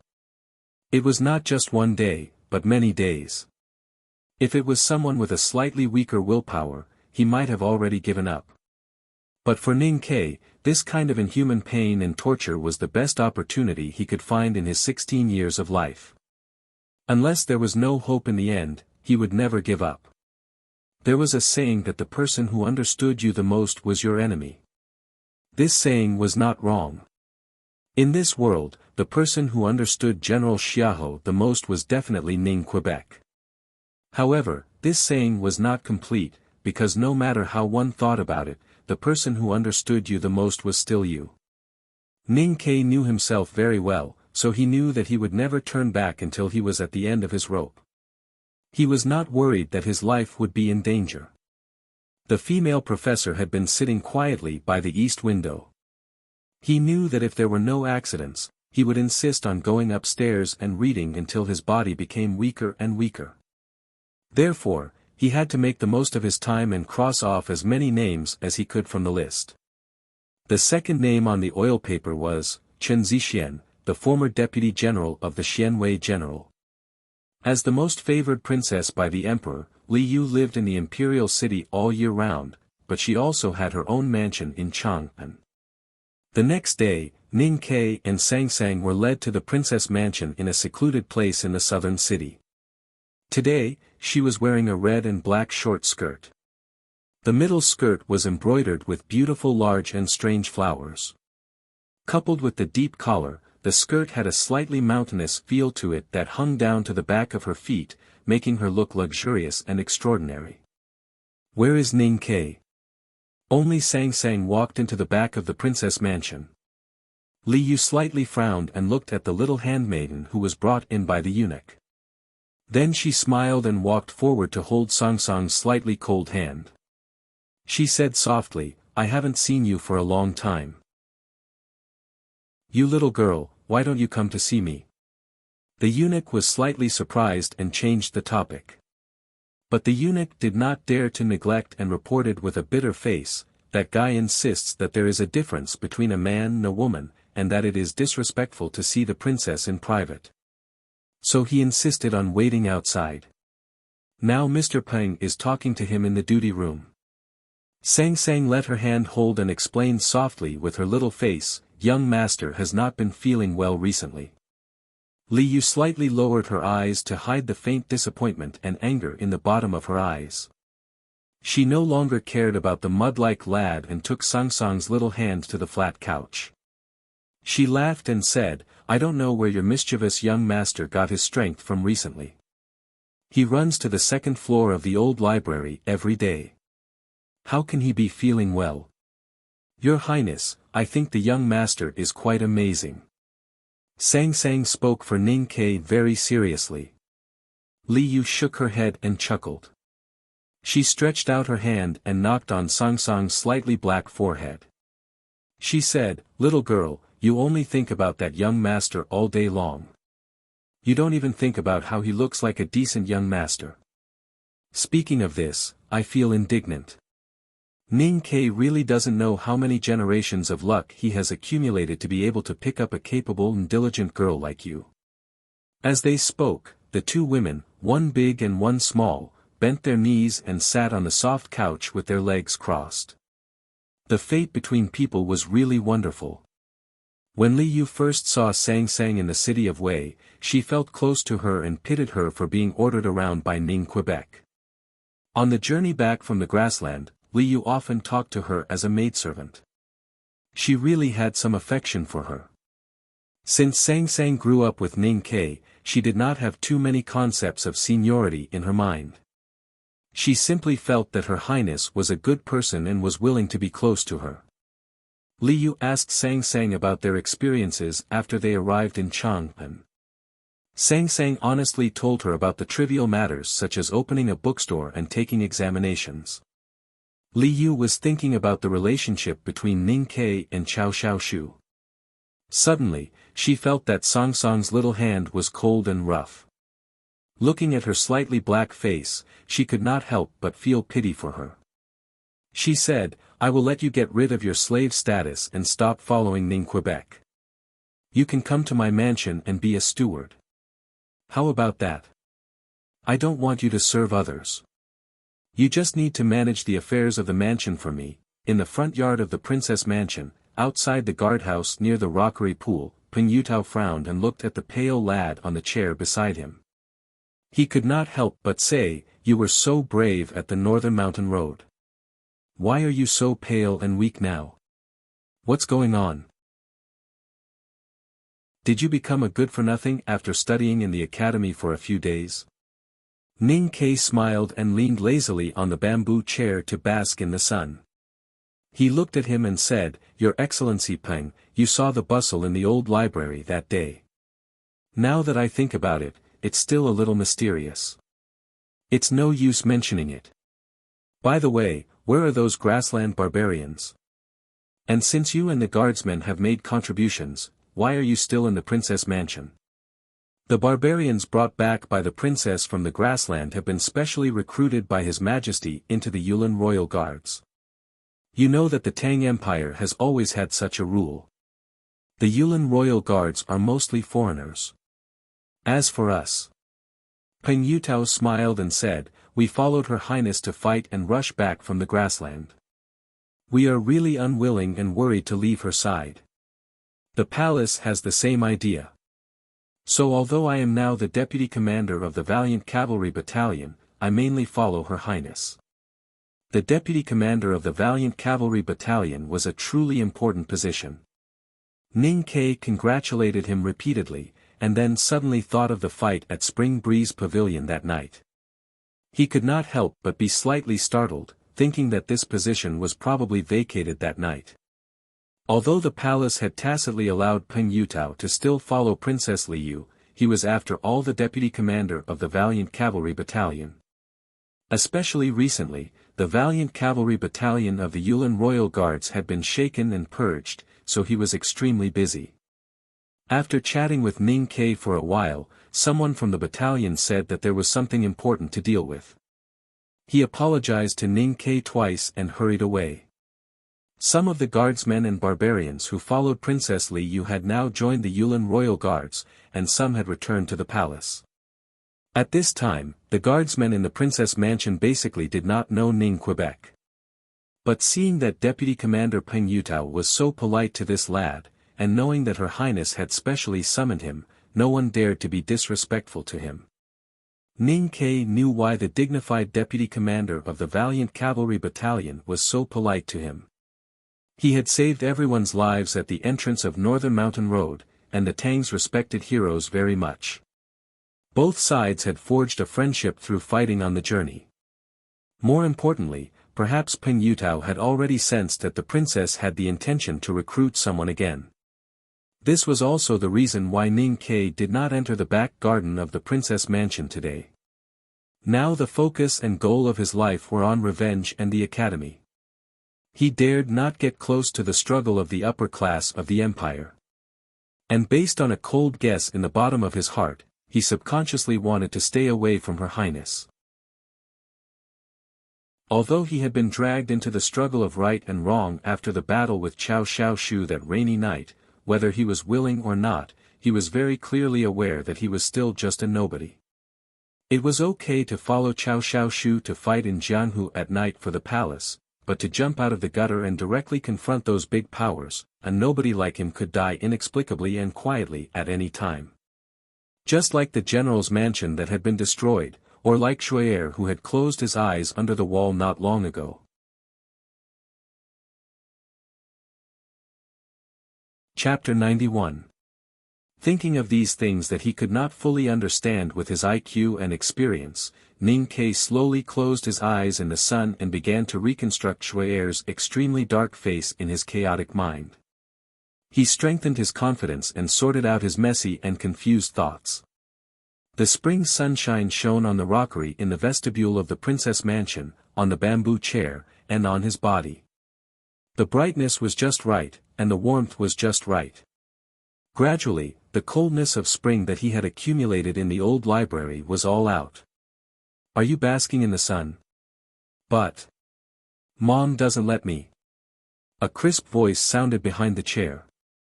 Ning Ke opened his eyes and looked back. He saw a little boy's face peeking out from the rockery. His dark and healthy face was blushing like an apple. His long eyelashes were very beautiful, but his expression was a little timid. Ning Ke looked at the little black face and somehow thought of Joyer. He felt a little sad. He stood up from the chair and bowed slightly to the little boy he had not seen for a long time. He said softly, "Greetings, little prince." The timid little boy was Xiaoman, the stepson that Princess Li Yu brought back from the grassland. Ning Ke had a lot of contact with the little boy on the way from the city of Wei to Chang'an, especially after the bloody battle on the northern mountain road. "Why doesn't Her Highness let you bask in the sun?" he asked with a smile. "Mom said it's easy to tan." Xiaoman looked at Ning Ke seriously and explained, "I'm Mom's son, the grandson recognized by His Majesty, and the proudest noble of the Tang Empire. So I can tan, but not too much." Ning Ke could not help scratching his head when he heard the little boy's answer. He could imagine the discomfort of a child from the grassland after coming to the rich and prosperous Chang'an city. He just did not expect that the princess would love and educate the little prince so strictly. He explained with a smile, "It's good to bask in the sun occasionally." It was quiet in the vestibule. The little boy looked around and found that the teaching nannies and palace maids did not notice that he had sneaked out. His little face lit up and he jumped to the bamboo chair. He pulled Ning Ke's sleeve and looked at him with expectant eyes. He said, "Can you tell me a story?" Ning Ke was stunned. He didn't expect the little boy to recognize him, and he didn't expect him to still remember the fairy tales by the fire. Looking at the little boy's expectant eyes and the quiet vestibule, she thought about how she had nothing else to do but bask in the sun, so she smiled and sat back on the bamboo chair. She gestured for the little boy to sit beside her and said, "I don't know how to tell stories. The ones I told you last time should be called fairy tales." "What's the difference between fairy tales and stories?" Buchi asked curiously. Ning Ke replied, "The story is very complicated, but the fairy tale is very simple, and very happy." Xiaoman laughed happily and said, "Then I want to listen to fairy tales." Ning Ke recalled some scenes from the past and could not help but smile. He said, "This happens to be what I'm best at." Xiaoman moved her body closer to him and prepared to listen attentively. Ning Ke thought for a moment, looked at him and said, "You are a little prince on the grassland. Then I will tell you a fairy tale about a little prince, okay?" Xiaoman said excitedly, "Okay, okay." Ning Ke lay on the bamboo chair and looked at the sky. He said, "There are pythons in the forest. They are very big. After they catch their prey, they don't need to chew it. They just swallow it directly and then sleep for 6 months, using this time to digest the food in their stomachs." Xiaoman opened his eyes wide and said in horror, "That's terrible. Don't they say that fairy tales are all happy?" Ning Ke glared at him and thought that he was not as obedient as Sang Sang used to be. He said, "It's just the beginning. Don't worry. When I heard this story, I was more interested in the things in the forest, so I drew a picture according to my imagination. It was a big python swallowing a big beast. I showed the picture to other adults and asked them if they were scared. They said, 'What's so scary about a hat?'" Xiaoman clapped his hands excitedly and said, "I see. You drew the snake as the edge of the hat and the big beast as the middle of the hat. Is your picture not good?" Ning Ke was speechless and continued, "I didn't draw a hat. It was a snake swallowing a beast. Those adults, like you, couldn't understand it at all. So I just drew the situation inside the python's stomach." Xiaoman looked at him in confusion and asked, "Isn't it a fairy tale about the little prince? Where is the little prince?" "He will be out soon." Ning Ke explained, "He will be out in a little while." It didn't take long for the teaching nannies and palace maids of the princess's mansion to find the vestibule. At this time, the princess also finished catching up with Sang Sang.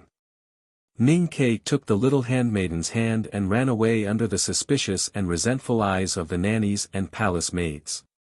They finished their visit to the princess's mansion as quickly as possible. Walking on the quiet streets of southern city, the big black umbrella tightly wrapped in coarse cloth kept patting Sang Sang's thigh. The master and handmaiden walked quietly for a while. Suddenly, Sang Sang said something out of the blue, "The princess is a good person." Ning Ke looked up at the sky above the street that was separated by the sycamore trees. He looked at the clouds that were getting darker and darker and said, "It looks like it's going to rain." Sang Sang wanted to say something, but Ning Ke didn't want to say those things. So the former said something out of the blue, while the latter looked up at the sky and said it was going to rain. Sang Sang stopped and looked up at him. She asked, "Young master, why don't you like her?" Ning Ke felt that it was necessary to let the little handmaiden know his true thoughts. He hesitated for a moment and said, "Because I don't think she is a good person in the traditional sense, although she is really good to you." For some reason, Sang Sang showed a rare stubbornness on this issue. She said seriously, "If Her Highness is not a good person, then why did she go to the grassland? Why is she so good to Xiao Man?" Ning Ke looked at her quietly and suddenly said, "If she is a good person, then why did she go to the grassland? Why is she so good to Xiao Man? I don't think that all stepmothers in the world are bad people, but I have never seen any stepmother like her who regards Xiao Man as more important than her own life." The same two questions could prove that Her Highness was a good person in Sang Sang's eyes, but it became the opposite in Ning Ke's eyes. She didn't understand what he was trying to say and looked at him in confusion. At this moment, rain gently floated down from the sky of Chang and in the deep spring. Ning Ke untied the big black umbrella from her back and opened it.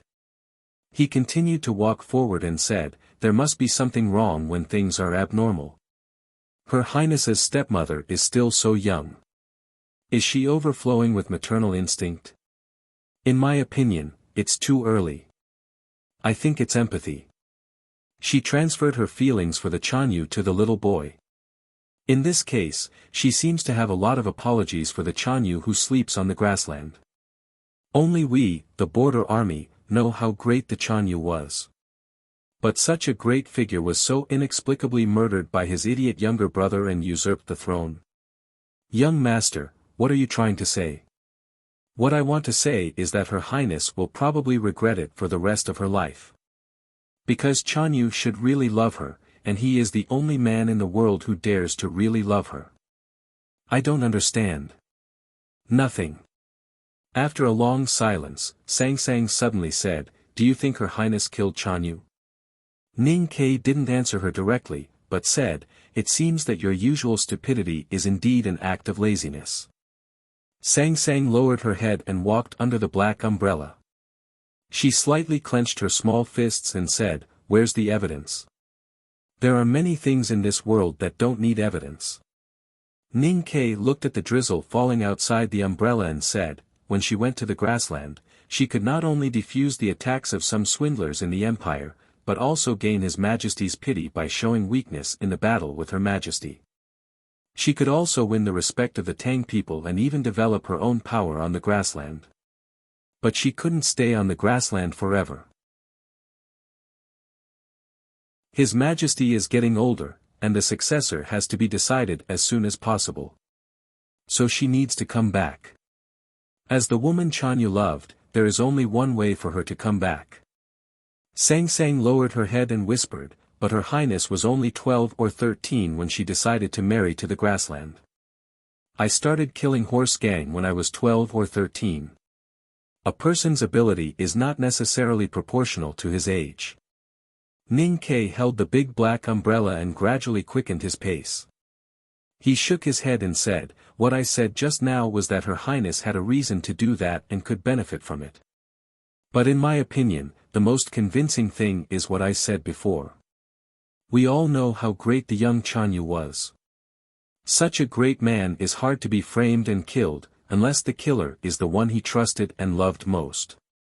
Sang Sang lowered her head and pursed her thin lips. She whispered, "Anyway, it's all your guess, young master."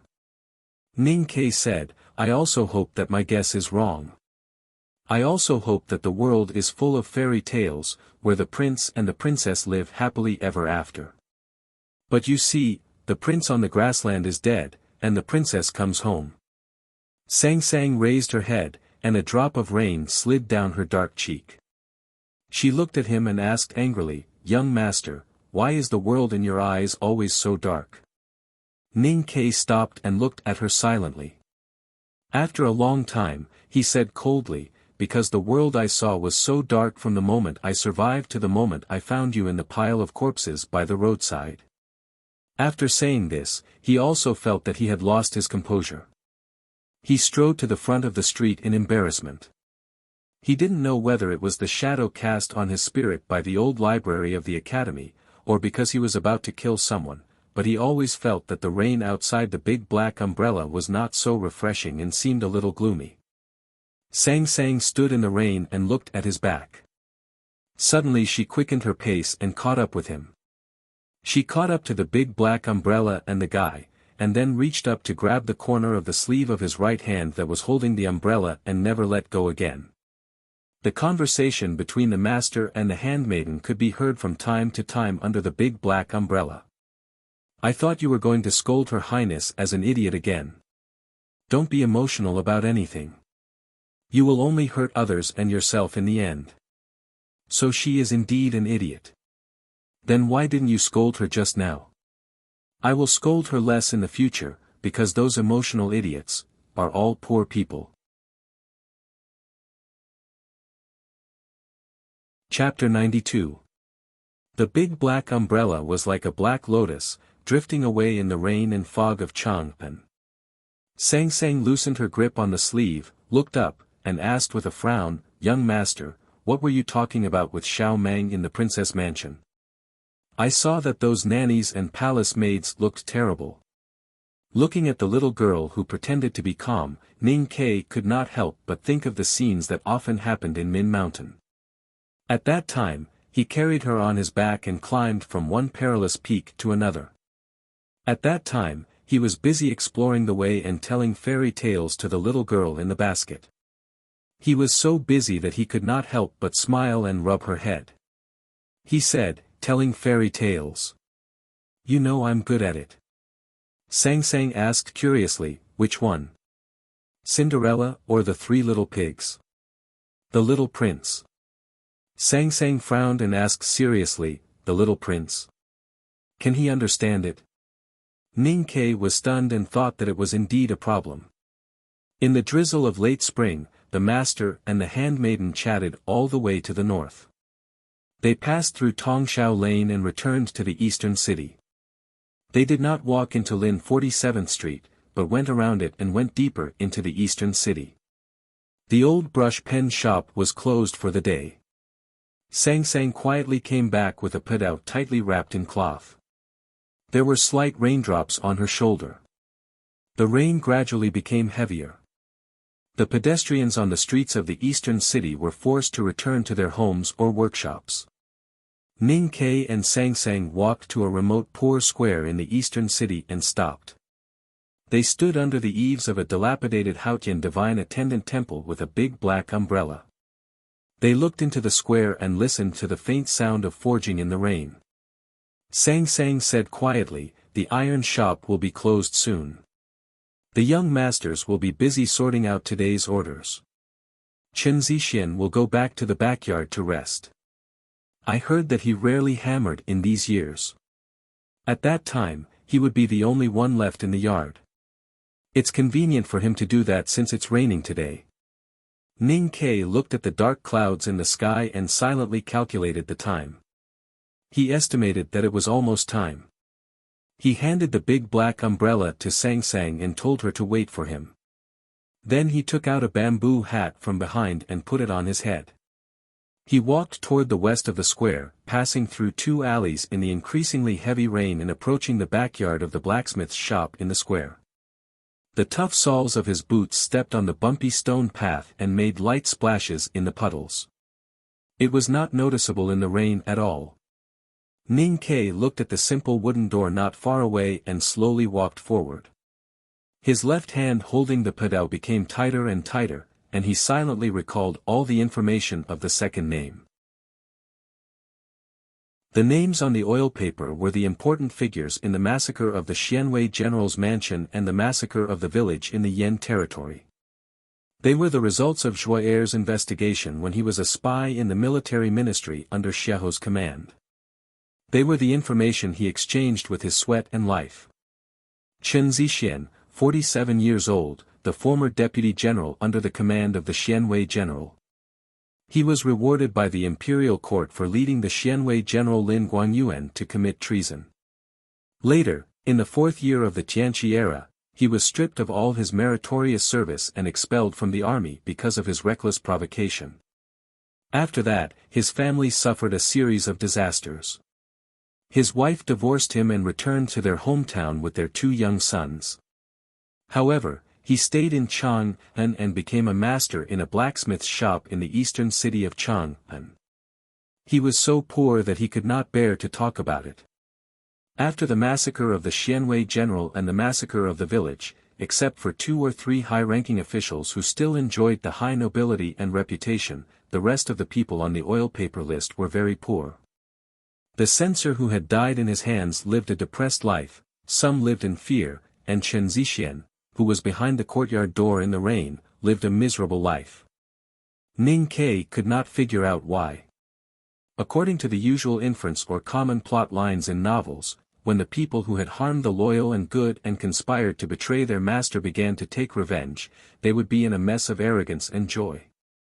Only then would they feel a natural sense of justice and pleasure. However, this was not the case. Those who he swore to take revenge and kill did not seem to be living better than him. He vaguely guessed that it should be the work of His Majesty, but he could not confirm it. He did not want to think about it anymore. Today, it was raining heavily and coincided with the summons from the princess's mansion. It was the best time to kill and take revenge. No matter how the government investigated in the future, they would not suspect or dare to suspect him. This was more important. He slightly lowered his head to look at the rainwater dripping from the edge of the bamboo hat. He slowly moved closer to the door. The surface of the peeling wooden door was slightly wet, and his fingers felt cold as he pressed on the door. He listened carefully to the sounds coming from the blacksmith workshop in the front of the courtyard. As he listened to the sound of the heavy hammers hitting the anvil, he slowly raised his left hand that held the cloth-wrapped padao and pushed the wooden door open with his right. The old door axle that had been moistened by the rain made a soft whimpering sound. Wearing the bamboo hat, Ning Ke held the knife and entered. He calmly walked down the broken stone steps and looked at the old man squatting outside the woodshed in the courtyard. He said, "Chen Zixian." Outside the woodshed, the old man was wearing an old, thin coat. The corners of his sleeves had burn marks from years of fire, and a few blackened cottons were sticking out of the cracks in the brittle cloth. He looked miserable. The old man's white hair was tied messily together. His thick iron hands held an axe and a piece of wood. He was chopping firewood. The old man raised his head, and a strange look flashed in his murky eyes. He looked at Ning Ke who had pushed open the courtyard door. He looked at the shadow under the bamboo hat, trying to see his face clearly. After a moment of silence, he said, "I am." Ning Ke stopped and slightly raised his head to look around the shabby courtyard. He confirmed that all the apprentices were indeed in the front square and there was no one in the courtyard. He turned around and closed the courtyard door. He used his right hand to untie the tie of the bamboo hat around his neck. Then, he slowly held the front handle of the cloth-wrapped padao and continued to walk towards the old retired officer. The bamboo hat fell to the ground in the rain. Chen Zixian slowly blinked his eyes. His left hand that was full of black mud let go of the firewood and wiped it on the front of his clothes. Then, he reached behind his waist and grabbed a knife. At the same time, he raised his right hand that was holding the axe. He looked at the pale-faced lad who walked out of the wind and rain and said hoarsely, "Finally." Ning Kei's knife came. The sharp blade, which had been sharpened with rice water at the old brush pen shop on Lin 47th Street for more than 10 days, was pulled out of the scabbard with lightning speed. It easily cut through the old cloth that was tightly wrapped around the scabbard. It cut through the wind, the rain, and the past, heading straight for Chen Zixian's neck. Chen Zixian raised his knife. When the two knives met, there was a clear hum, and the rainwater on the knife's blade sputtered. At this moment, there was a rapid sound of iron striking in the iron workshop in front, covering all the sounds of knives in the courtyard. In the heavy rain, Ning Kei held the knife with both hands and moved forward expressionlessly. He cut the neck, beheaded the head, and cut the abdomen. The pedao stirred the wind and rain, and the knife and axe in the old man's hands rubbed against each other coldly. Dang, dang, dang, dang. Beside the red stove, the apprentices numbly held the red-hot iron and waved their heavy hammers to hit it again and again. They did not hear anything because of the loud sound of wind and rain outside the workshop. With a tearing sound, the thin robe was cut open, the axe was shaken off, and the wrist was cut off. Muffled groans sounded in the wind and rain, and the pile of firewood outside the room was scattered on the ground. In a flash, Ning Kei had chopped 17 times, and Chen Zixian had blocked the first 16. Then the sound of knives disappeared, leaving only the sound of wind, rain, and the thunder of hammering on the chopping board. Chen Zixian fell beside the pile of firewood. His body was covered in mud and water, and there were a few more drops of blood on his old and dark face. The thin jacket between his chest and abdomen had countless cuts, and the gray cotton was sticking out in all directions. The cut in the middle was extremely deep, so deep that it went all the way to his bones. Blood and other colored body fluids kept flowing out from his internal organs. The rain dripped from the eaves onto the pile of firewood, onto his gray hair, onto the sad wrinkles on his forehead, and then flowed down his dark cheeks, quickly washing away the few drops of blood. Ning Kei lowered his head and slowly sheathed his knife. Ning Kei lowered his head and slowly sheathed his blade. He looked at his rapidly rising and falling chest and the extremely dangerous axe mark on his chest. He could not help but frown. He did not expect that an ordinary deputy general of the Tang Empire could have such a strong combat power after suffering in the bottom of the market for so many years. Chen Zixian looked at the lad in front of him with turbid eyes, and there seemed to be a lot of phlegm in his throat. He painfully coughed a few times, and coughed out 2 mouthfuls of bloody phlegm. He said weakly, "I thought I had long been forgotten by the world." "You are indeed the most powerful person among those who have been forgotten. I think it is probably because you betrayed your master for glory, so no one in the imperial court dared to use you. I don't know if you have regretted it all these years." Ning Kei wiped the cold rain off his face, and looked at the dying old man and said, "But it is also because you have been forgotten by the world that I think killing you should not cause too much trouble. Besides, I have been admitted to the academy, and killing you is an indispensable part of my celebration, just like flowers and pigeons." Chen Zixian's old and weak eyes were full of confusion, and he said in a low voice, "Give me a quick death.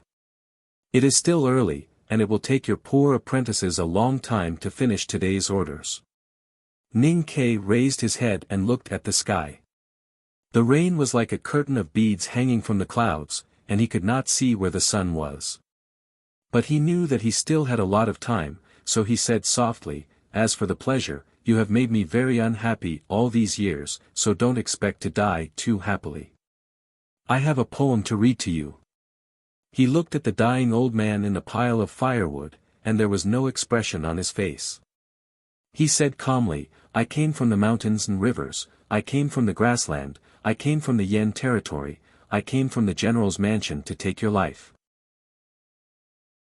Hearing the words, "General's mansion," Chen Zixian's turbid eyes suddenly became bright, and his expression gradually became relieved. He subconsciously moved his trembling hands on the wet firewood, and stared at Ning Kei's young face, and said in a trembling voice, "I see, it turns out, the general's son is still alive. You said, you have been admitted to the academy. It is so good, so good. I have lived such a tiring life these years, and I can die knowing, the general's son is still alive, and living well. I can really rest in peace. Who is not tired of living? Ning Ke looked down at the potholes in front of his feet, which were hit by the rain, and said in a low voice, I have to learn calligraphy, Olympiad math, piano, and painting, and I have to sit on the back seat of my mother's bicycle every weekend, and finally I am more familiar with the children's palace than my home. Don't you think I am tired? Chen Zixin did not understand what he said, and he covered the bleeding wound and shook his head in pain. You're tuning into the Han Li's Wuxia Chronicles YouTube channel. We're so grateful for your support, and don't forget to subscribe to join us on this incredible journey through captivating stories. Your generosity through donations truly makes a world of difference, as it's the primary source of revenue that allows me to expand and enhance this channel for you. Thank you from the bottom of my heart for being a part of this adventure.